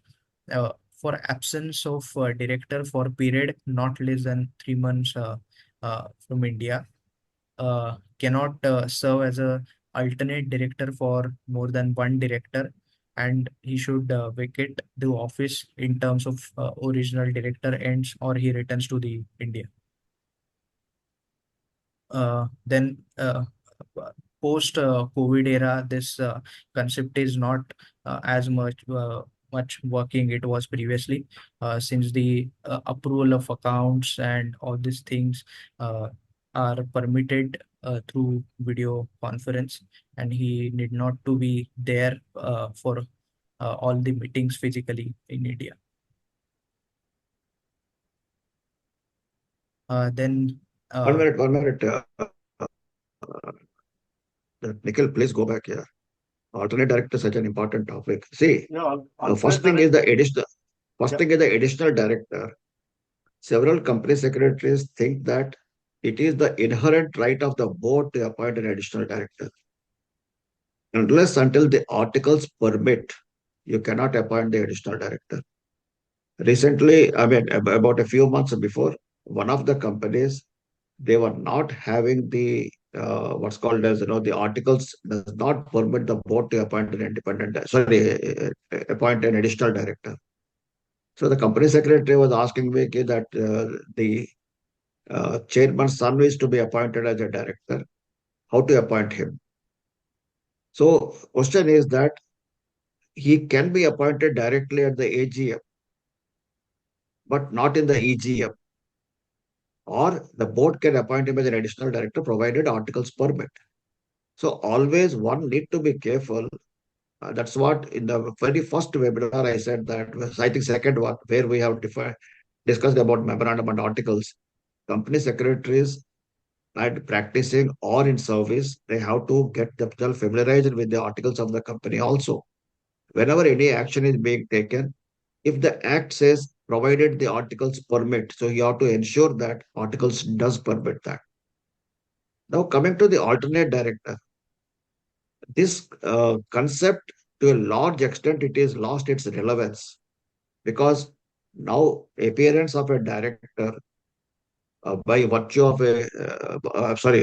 by virtual board in the board meeting, his presence is counted for the purpose of quorum. In the good olden days, it was not so because for the purpose of quorum, the non-resident directors, whoever used to be there, for them to travel just for the attending a board meeting may not be viable. So we used to have the alternate director concept. Second thing is that alternate director for all purposes, he is a director himself. He is not a proxy director. He is not a representative of the company, of the original director. Original director does not have any authority or a kind of a what's called right to appoint any of his representative as alternate director. It is the prerogative of the company, not of the director. When the director is traveling for more than 3 months, the board can appoint an alternate director. For all purposes, he is a director. Because of that, you have to see the strength of the board. If there are already 15 directors out there and you want to appoint an alternate director, he will become the 16th director. And unless until you have the scope, you cannot appoint an alternate director. In the meantime, whenever you want to give any kind of letter of offer or a prospectus, when you are giving the names of the directors or list of directors you are providing to any regulatory authority, you have to give all the names, and for the alternate director, you have to give within brackets alternative director for Mr. So and so. That's how it is to be given. Then question comes, can the alternate director, when he is there, can the alternate director attend the board meetings by virtual mode? Yes, answer is yes. For all purposes, he is the director. He can attend the board meetings by virtual mode like any other director can attend. Now, when the alternate director is attending the board meeting, can the original director also attend the board meeting by virtual mode?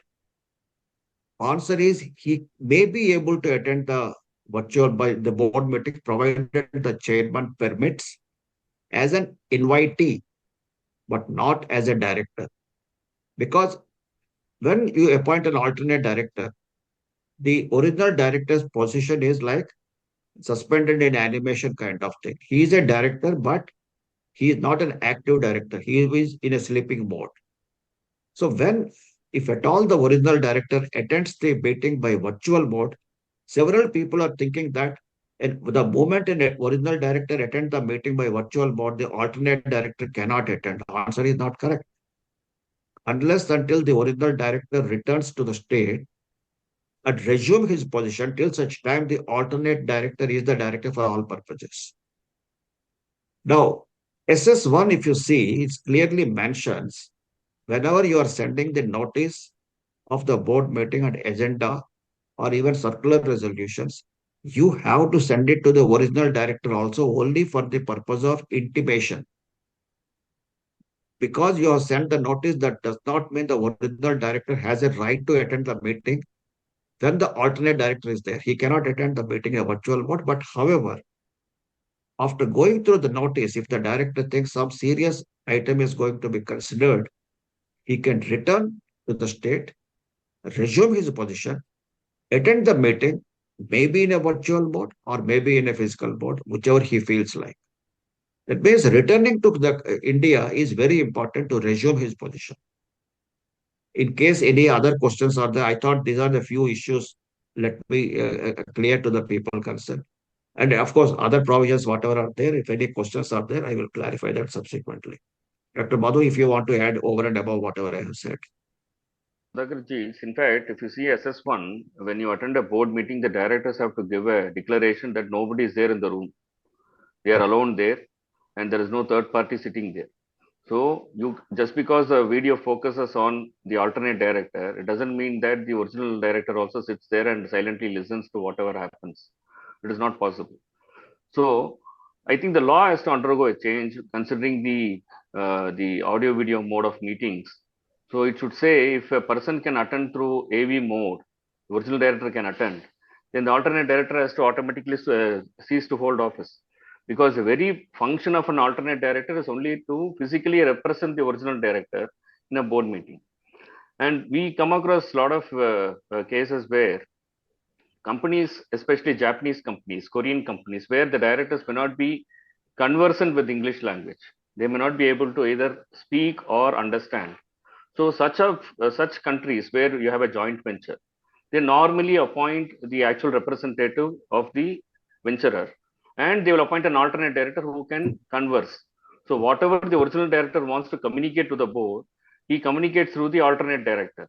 Even though he may not be attending the meeting, the original director will not attend, but the alternate director happens to be a spokesperson for the original director. So there you can find the role of alternate director very effective. But in some cases, we find. One minute, Dr. Madhu, with all due regards, the present law is not envisaged like that the way you are mentioning. Yeah, correct. Number one. No.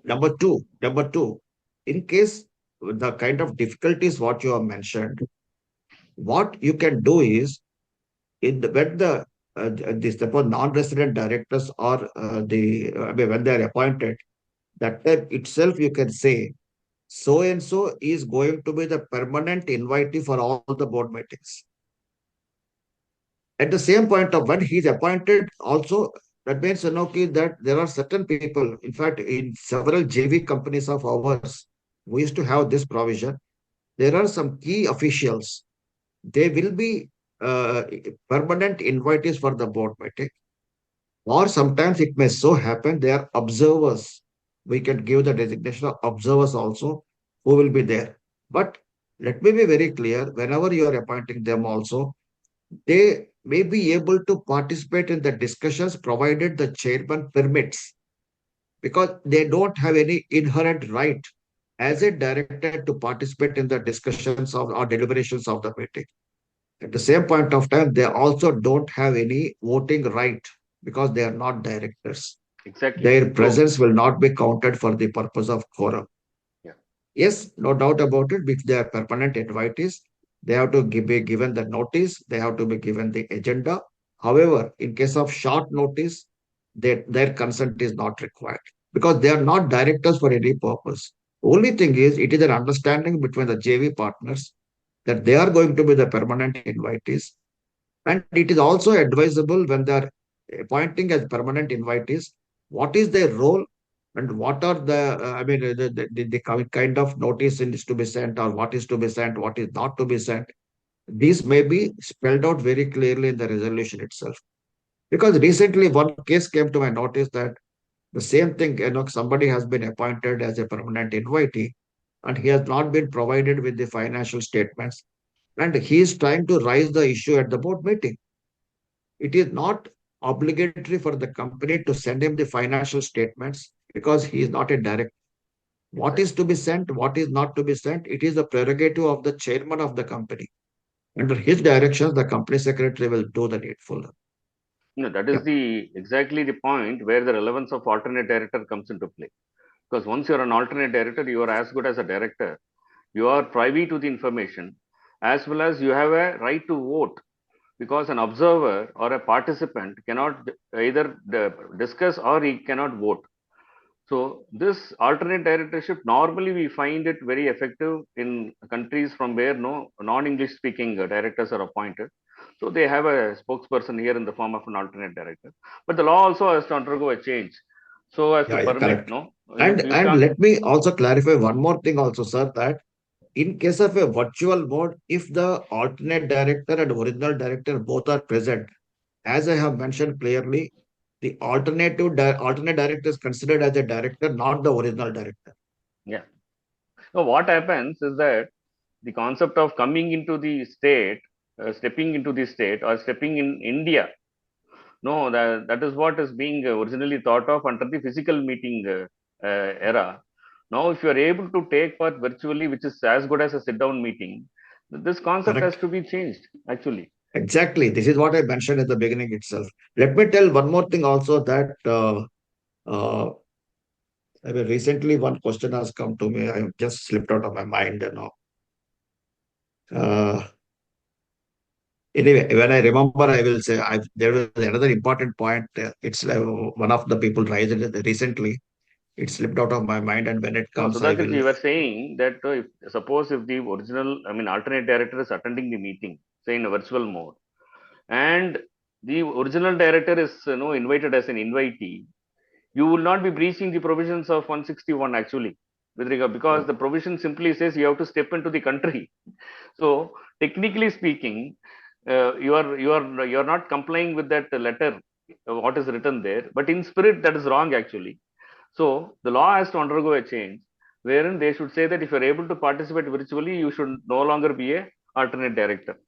Anyway, let us hope it changes. Sudhakar, in fact, Yeah. when you say when the original director returned to the state, when you mentioned that, I think about 7-8 years back, there was a case in the Bombay High Court. One of the alternate director was appointed in the place of original director. Board meetings were conducted. I think what happens is the original director returned back during the New Year time to celebrate, his time with his family members, etc. and all this thing. The moment company secretary learned he has returned back to the state, he has actually submitted what he called the resignation of the alternate director. He said he vacated the position of alternate director. Whereas the alternate director went to the High Court, he filed the case against him. No, he has just returned only for the holiday. He has not returned here to attend the board meeting, etc. My position continued. This case was actually heard. Ultimately, the Bombay court given a decision. It is not only returned to the state, but enable him to, in order to attend the meetings. he should be available for the company. If that is not the case, then it is not alternate director position stand vacated. That is what it has happened in that particular case when we used to conduct the physical meetings. Sir, one thing is there. The moment the original director returns to India and intimate the company secretary formally that I have returned to India, he resumed his position on that day itself. And automatically the alternate director has to vacate his position. No resignation is required even. Whether if the board meeting is there after 1 month, the original director may attend the meeting after 1 month only. Number one. Number two, every director has to attend at least one board meeting during the period of 12 months. Several times this question has come up that alternate director is attending all the meetings during the year and the original director is not able to attend. Can he continue like this for 2, 3 years also? Answer is no. Every director has to attend the meeting in the held in 12 months means the alternate director appointment does not absolve the original director to attend the one meeting at least in a period of 12 months. That is very clear. In fact, where we were having a joint venture company, we ensured that the original director come to India to attend one board meeting. In that board meeting, the alternate director, obviously, he has to vacate the position. What we did was in the board meeting itself, we ensured that again alternate director's appointment for that particular original director, so that the apple cart will not get disturbed. So this is another important point which I was slipped out of my mind earlier. Now I am able to recollect it. Yeah. For listeners, in fact, I'll give you one more simple case study. A South Korean company where the original director who was a South Korean and he had appointed an alternate director, right? So the company is in Delhi. So the South Korean was going for a Christmas New Year holiday to South Korea. He was traveling from US. He landed in India to catch a connecting flight. Now, since he is landed in India, in Delhi, to catch a connecting flight, the registered office of the company is in Delhi. Will he lose office? Probably you can debate and you can come back. Thank you. What we can say is that in view of the virtual board meeting allowed, this concept of physical presence in India, visiting in India, both even that, as you rightly discussed also, the practical difficulty even to attend virtual board meeting by the director, many times time zone of different countries.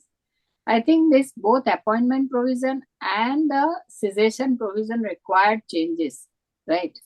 And it is to be, it's a requirement of Dr. time. Madhu, Dr. Madhu, your question, that director is taking a connecting flight and he has just touched the country, the land of the country. See, as I told, the spirit of the law is the company should know that so and so gentleman has returned to the country. Return to the in this country case, means what? see, his tour plan may be known to the company also, but we can't be seeing the facts in such manner. So what we need to see. You cannot see like that. Correct. I agree with you. So I just gave this to people to understand that there is a certain things which we need not really know apply, or we need not strictly apply. Yeah, go ahead. How long you will take? Now you can take up questions, Professor Bala. Okay. No, nominee director and casual vacancy, I think, do we cover? Okay, fine. Sure. Yeah. So nominee director, if permitted, if permitted by articles of association, board of directors can appoint a person as a nominee director. So these kind of directors generally nominated by institution pursuant to provision of law or any agreement, or by the government, central government, state government, by virtue of its shareholding.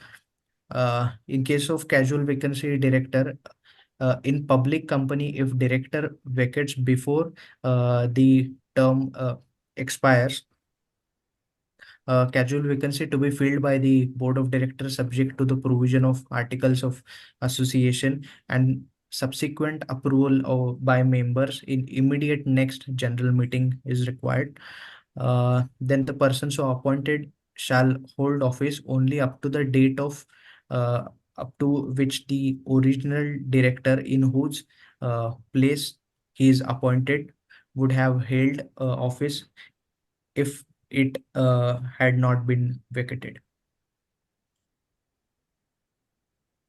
In fact, earlier this casual vacancy, 1 minute, I have to go back. Earlier in the position of casual vacancy, that requirement of appointing by shareholders was not there.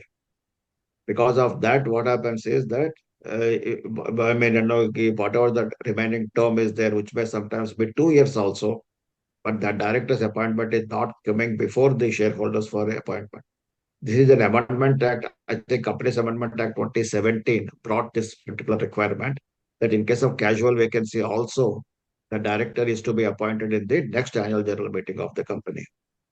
The second point I would like to bring is that in case of a nominee director, if in case of a JV company, a JV partner is having a right to nominate a director, doesn't mean he become a nominee director. Nominee director is made okay, by virtue of the central or state governments, they are appointing anybody, that is a nominee director. Yeah. Okay. Now let us take the questions. Of late, companies' boards are passing the resolution stating that Mr. X is appointed as additional director of the company and his appointment will take effect from the date of DIN is allotted to him. Is this correct? On the date of the resolution, there is no DIN to him and he is going to apply after the only. I think this we discussed, we don't have to. We discussed already. Yeah. I feel that done is the prerequisite, even we consider as a candidate for the post of additional director. Yeah, that is right. Where an alternate director is appointed and out of the 6 meetings held, 3 meetings was attended by the alternate director and the other 3 meetings were attended by the original director through VC. If the original attended through the VC, whether the alternate director will vacate, since the law says only when the original returns to the state. Secondly, when the alternate appointed, does it mean the original director to attend the meeting through the VC are correct? If the company intends to pay commission, whether the board can decide to split the commission to be paid to the said director in the ratio of 50% each. I think Sudhakar elaborately explained the alternate director and whatever the position which happens when he vacates, whatever it is, and he also said in the VC, also he explained, I think. Yeah.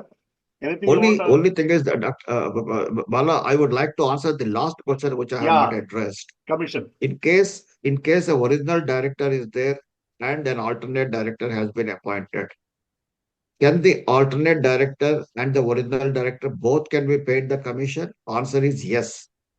The reason being both are holding the directorship positions. Let me also clarify one thing. Though the original director's position is like suspended in animation, for all purposes, he will be held responsible as a director of the company. He is not going to be absolved from his responsibilities as a director of the company. So, even if there is an alternate director appointed, as I told, he is not a proxy, he is not a representative. That's why original director cannot say that he cannot simply wash off his hands because his name is still attached to the company as a director of the company. People who are going to deal with the company is with that confidence that so and so is the director of the company. And both these gentlemen, they are holding the responsibilities and accountabilities and as well as liabilities. Both can be paid the commission also. Yeah. In case of the foreign director, alternate director is to be appointed. Correct? What is the time limit? No, the alternate director's appointment is a choice to be made by the original director, not by the board. Unless he rakes it up, the board will not even have any responsibility to automatically appoint just because the other person is a foreigner.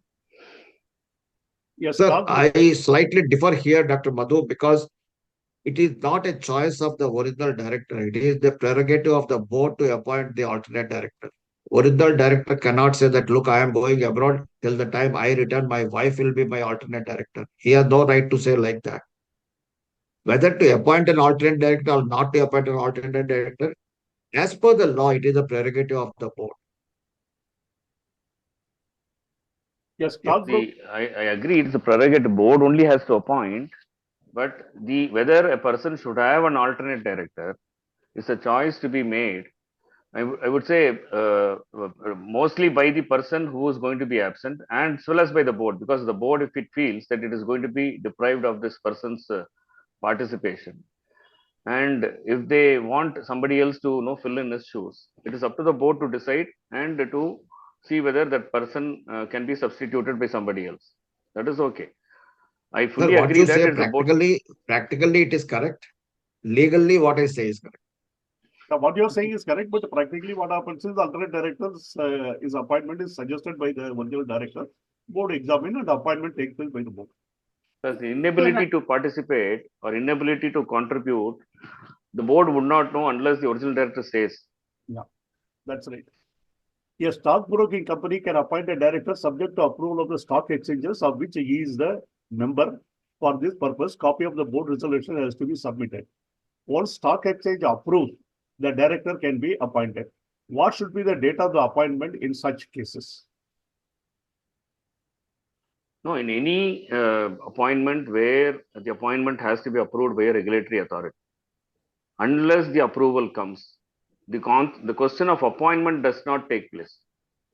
The appointment cannot be made without the approval if that approval is important for the appointment. You cannot, or you can pass a resolution that the date on which the appointment will take effect will be the date on which the regulator conveys its decision.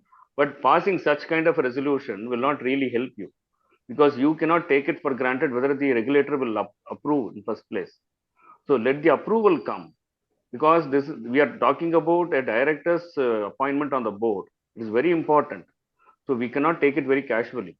So unless the regulator has appointed or approved a particular person's appointment in the board, I think the board should not even consider a resolution to that effect.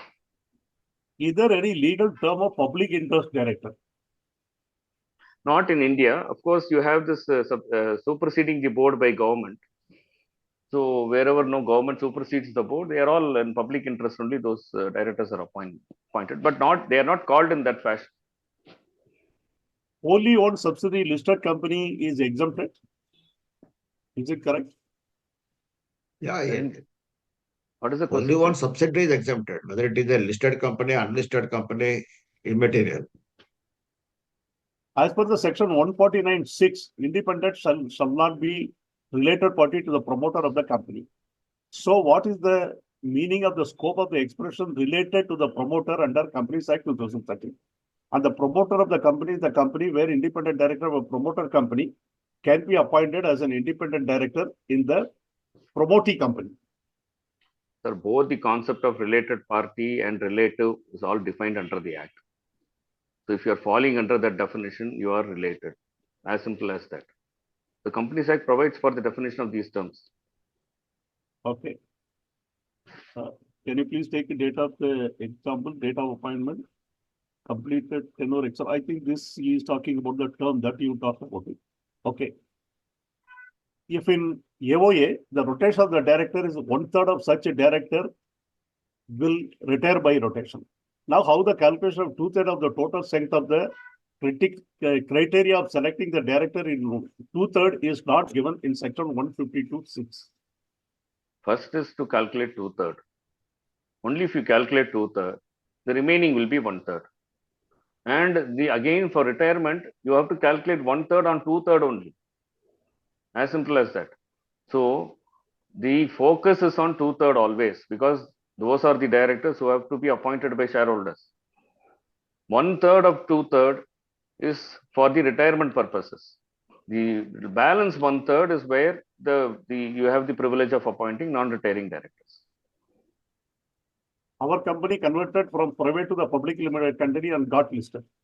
At present, our company has got the 6 directors, of which 3 are independent directors.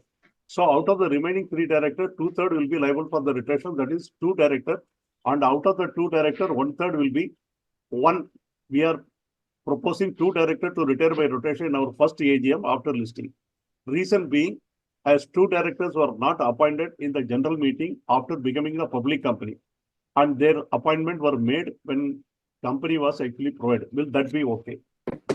No. Whether it's the directors were appointed by shareholders, when you are private or public is not the question. Shareholders should have appointed.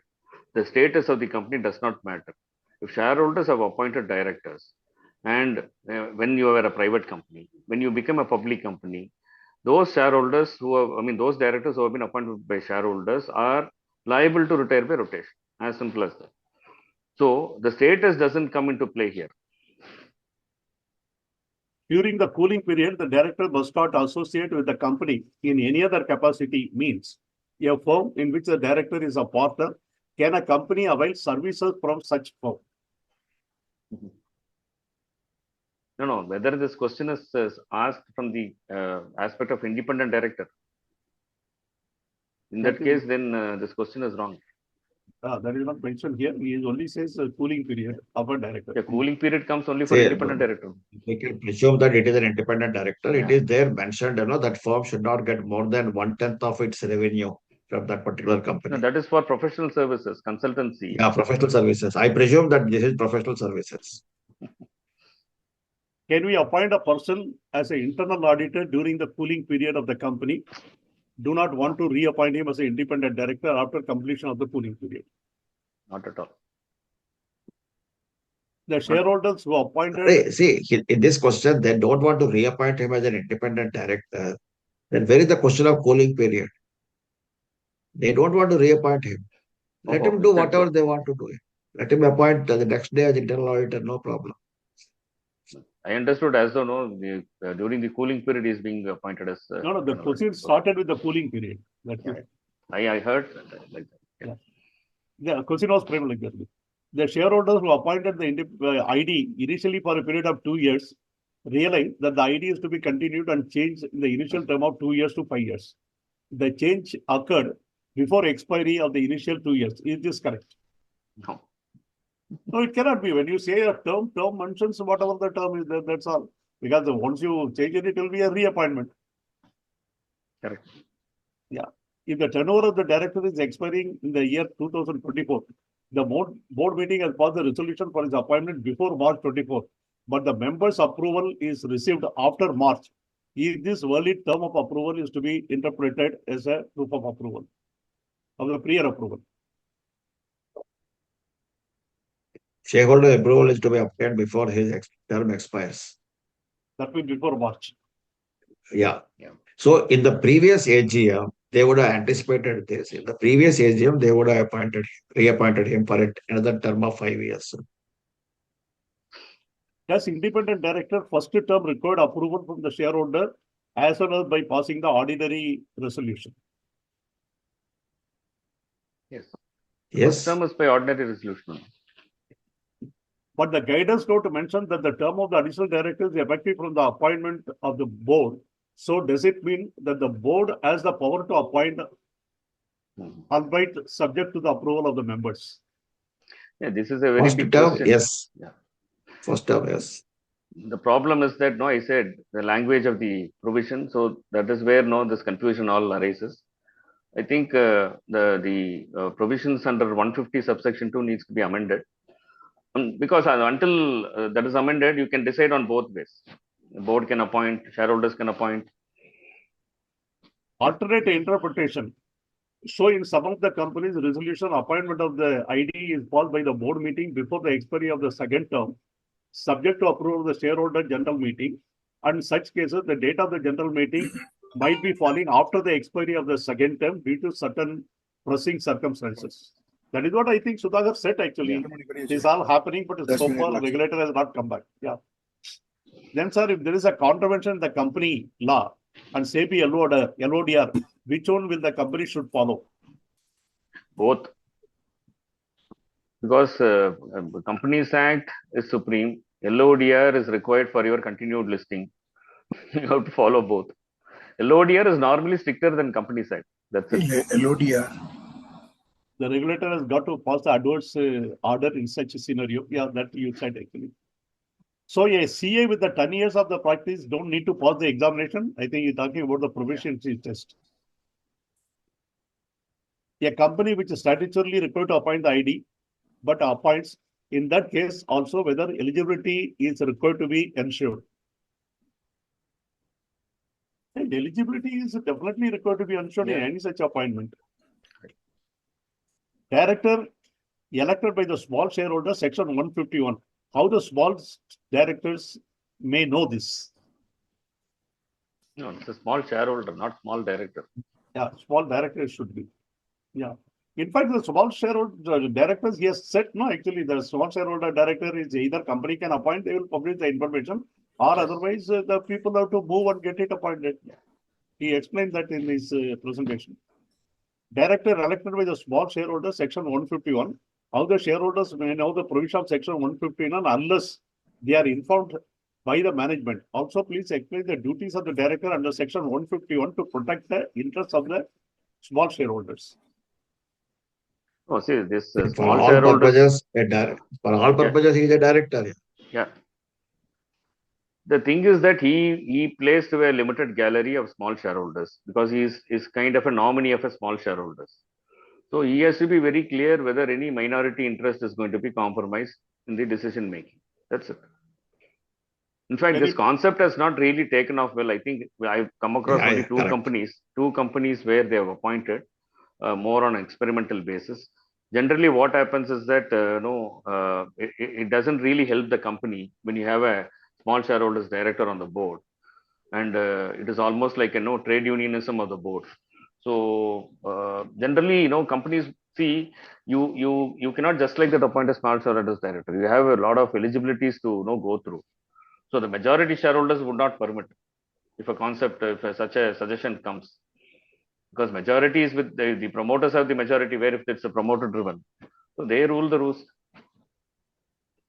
Can you please make available the PPT to the participant? I think we have been time again talking. PPT is not made available to the participants.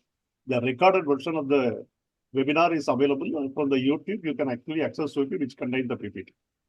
An existing company incorporated in the financial year 2000 has crossed the threshold of 300 crores turnover in financial year 24, thereby invoking the provisional appointment of the women director mandatory. What is the time limit for the appointment?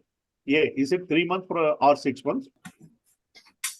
An existing company incorporated in the year 2000 crossed the threshold limit of 300 crores turnover in financial year 2024, thereby invoking the provision of the appointment of the women director mandatory. What is the time limit for appointment? A, is it 3 months or 6 months? B, does the time limit start from the date when the financials are approved by the board, that is 30th/4/24, or from 1/4/24? Should be from the approval.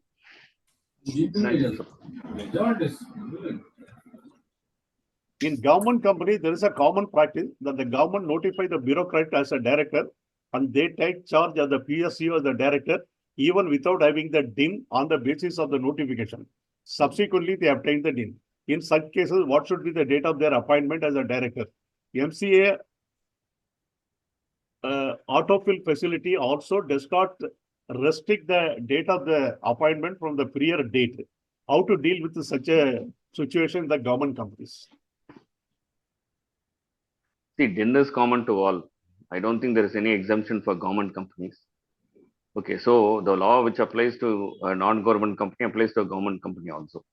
As simple as that. So if you are a PSU and if you want to appoint a government nominee on the board, DIN is important.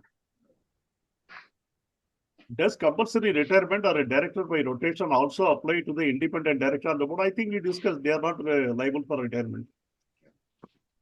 Also, as pointed out by Dr. Madhu, that directors need to be appointed by the shareholder themselves. Does not the regularization is additional director in AGM complies that? I have been talking on this for quite some time. Yeah. The concept of regularization itself is wrong. Don't call regularization, because when you say something is regularized, that means what he held earlier is irregular. It is not irregular.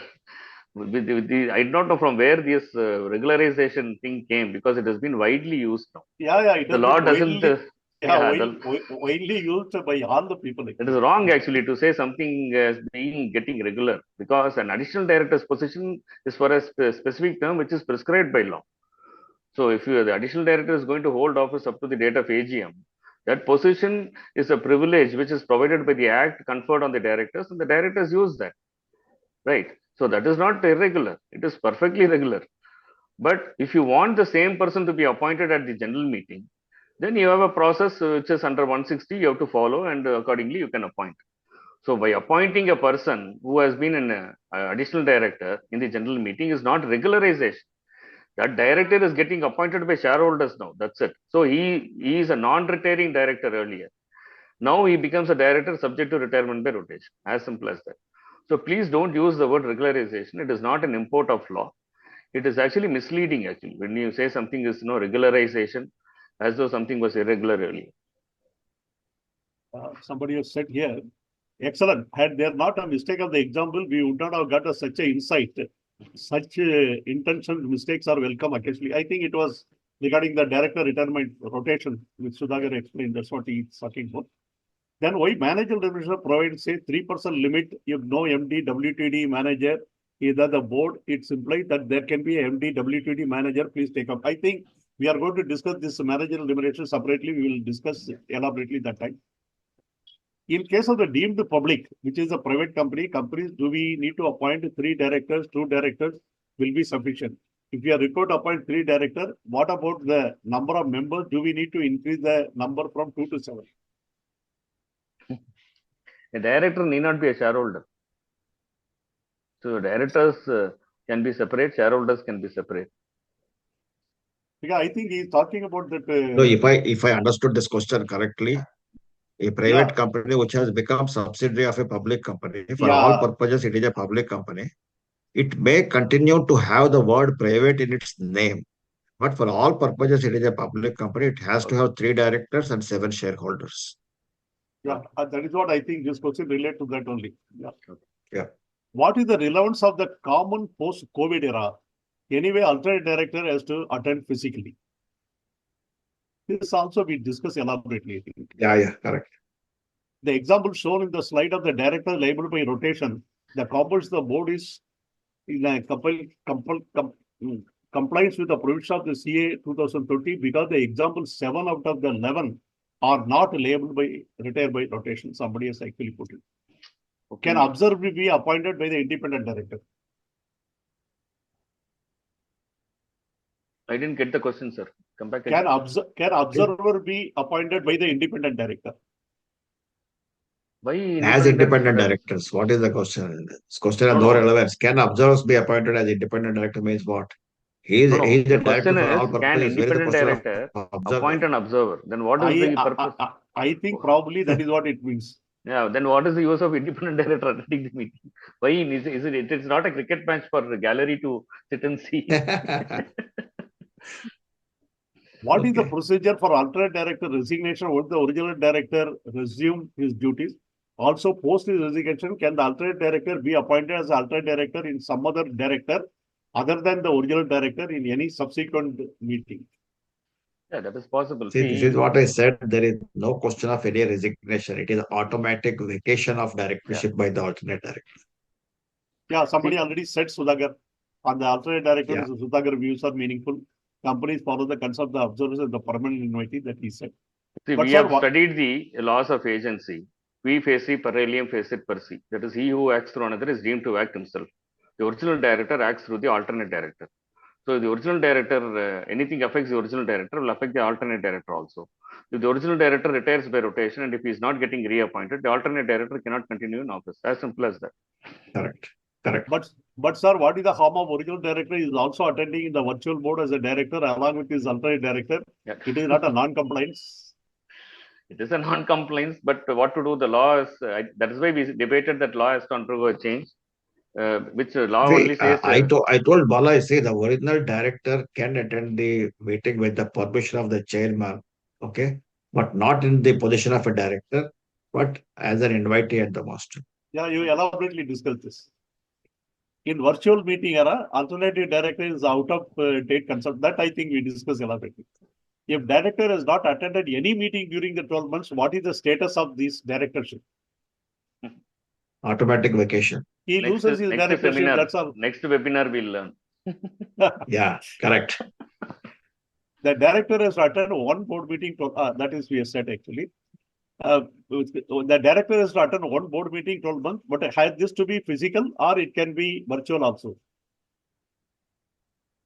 Yeah, virtual meeting is considered as a sit-down meeting only. Yeah, so no now problem. it is now law permits that way.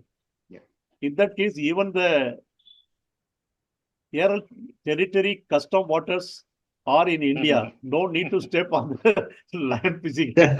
You can attend a board meeting even sitting in the International Space Station. No problem. Yeah. Director appointed with the JV parameter. JV partners will be called by which name? Are they liable by retire by rotation? No, that is between the parties. How they agree. Yeah, it all depends upon. If they say non-retiring, it will be non-retiring. If they agree for retirement, retirement. It all depends upon the terms. Yeah.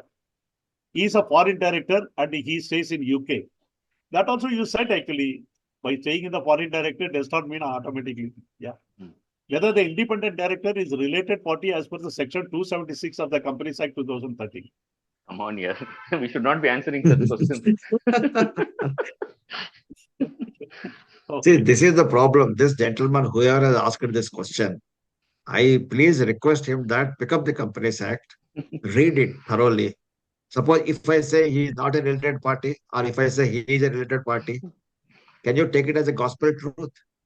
Please No, don't whether there take will be that. understanding. Yeah, correct. Whether an appointment of alternate director required to file DR 12 with ROC. Any appointment will call for the form filing. In original director lands in Delhi, intimates CS in his presence in India. Then alternate director term expired during the meeting itself, but original director leaves India by connecting flight. We have discussed this I also. think you discussed a lot. Yeah, totally. Copyright violation. Yeah. If in AOA by rotation of the director, 1/3 of such a director will retire is written. Now how the calculate of 2/3 of total, I think this also we discussed elaborately. Our company converted to 10 quarterly. I think this is the same question is repeating. I think so. Yeah. Yeah.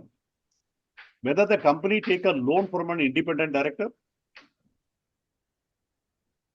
We say there should not be any pecuniary relationship. Okay. A private company had 2 directors, one died. The DIN for a new director was new person was obtained subsequently, and there was no DIN holder in the family. How to regularize the composition of the board without appointing the director prior to the death of the director in such cases? This is a very difficult question to answer. In fact, you cannot foretell somebody else's death, okay, and to get it in prior to that. What we normally do is that when a casual vacancy arises, the death is casual vacancy, okay. So what happens is that the law itself provides for it. Law is thought for these kind of situations. It simply says the one director can convene a meeting to appoint one more director, and then convene a general meeting to appoint the directors at the general meeting. So this kind of a process, law itself has envisaged and it has provided for it. So, but to appoint somebody on the board, you need DIN.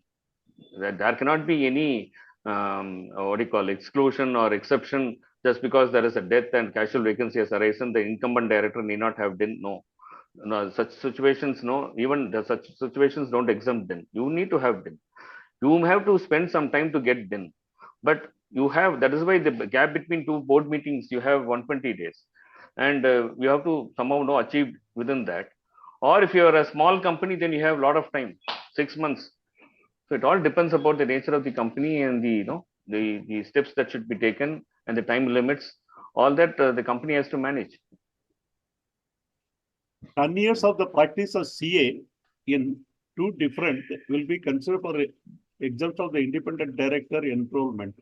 I don't know what is this 10 years of practice of CA in 2. This I do not know. Maybe 2 forms, 2 different forms. 2 different forms. Okay. Practice is counted. Total tenure will be counted. Yeah, practice will be counted for 10 years, whatever it is there. It may be the one thing form, is, 2 forms. you should have held the certificate of practice for 10 years. Yeah. Whether you really practice, nobody is going to check. It is up to the company which appoints you as to check what you really practiced. If independent director due date review the database, subscription expired in February 2024 and it is not renewed, can he continue as the independent director if the renewal is made now? No. Not for a single day.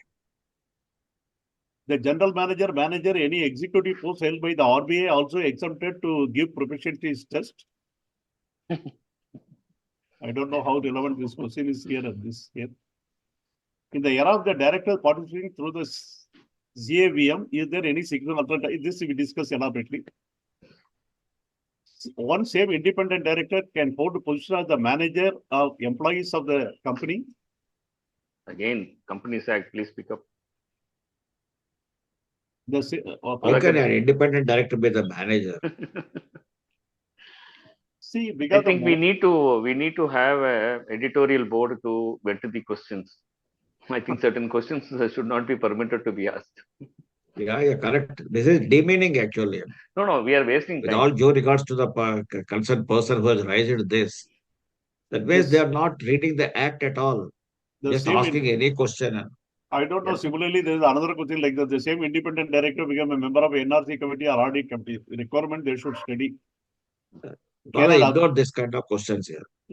Can an observer be subsequently appointed as independent director? Yeah, why not? If the subject to fulfillment of the eligibility criteria and other things is there. Can a nominee director to be appointed as an observer in the board meeting? He's a director. Why he should be appointed as an observer? He is very well he can attend the meeting. Or does he need to go? They are mixing what Sudhakar said, no? That they can say permanent invitee when your discussion was going on, or observer. So they are mixing that nominee director of JV and observer that it is there. What you discussed was a long discussion. People must not have grasped what Sudhakar intended to say. I think I am done with. We are already closer to 1:30. Yeah.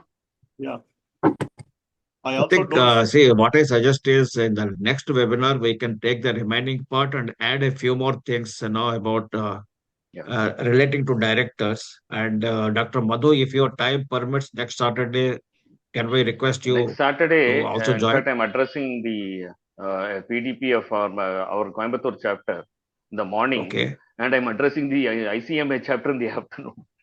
Only yesterday it was confirmed. Okay. So that is the issue. No issue. So what we can do is that we'll if we can push it on Friday, we can do it, or probably this can be postponed to week after next week. I'll be available. Okay, we will consider that and we'll see how can we arrange it, and then we'll be in touch with you. Okay. Oh yes, sir. No problem. Doctor, before anybody says the final word, I would like to express my great gratitude to you. The greater in-depth and the interpretation and the knowledge what you have actually provided. I am not only personally, become rich, and I am sure many participants also, even we can see at these hours at 1:30, we still have more than 150 participants is there. Over to Dipti, please. Pleasure is mine, sir. Thank you. Thank you for inviting me. It was our pleasure, Doctor. And thanks a lot for sharing the experience. And your both debate and discussion, you and Sudhakar, was really enriching. Everyone was observing that and listening and enjoying your discussion. Wonderful discussion among you. Everyone get benefit. Thanks, Doctor and Sudhakar. Of course, Mr. Bala's your expert comment. Thank you, Nikhil, for a wonderful presentation. Thanks, participants, for your contribution and patience to hear us. Thanks, everyone. Thank you. Thank you very much. Thanks a lot once again. Thanks, Sudhakar. Thanks, Doctor. Doctor, once again, many thanks to you. Thank you. Good day. Thank you.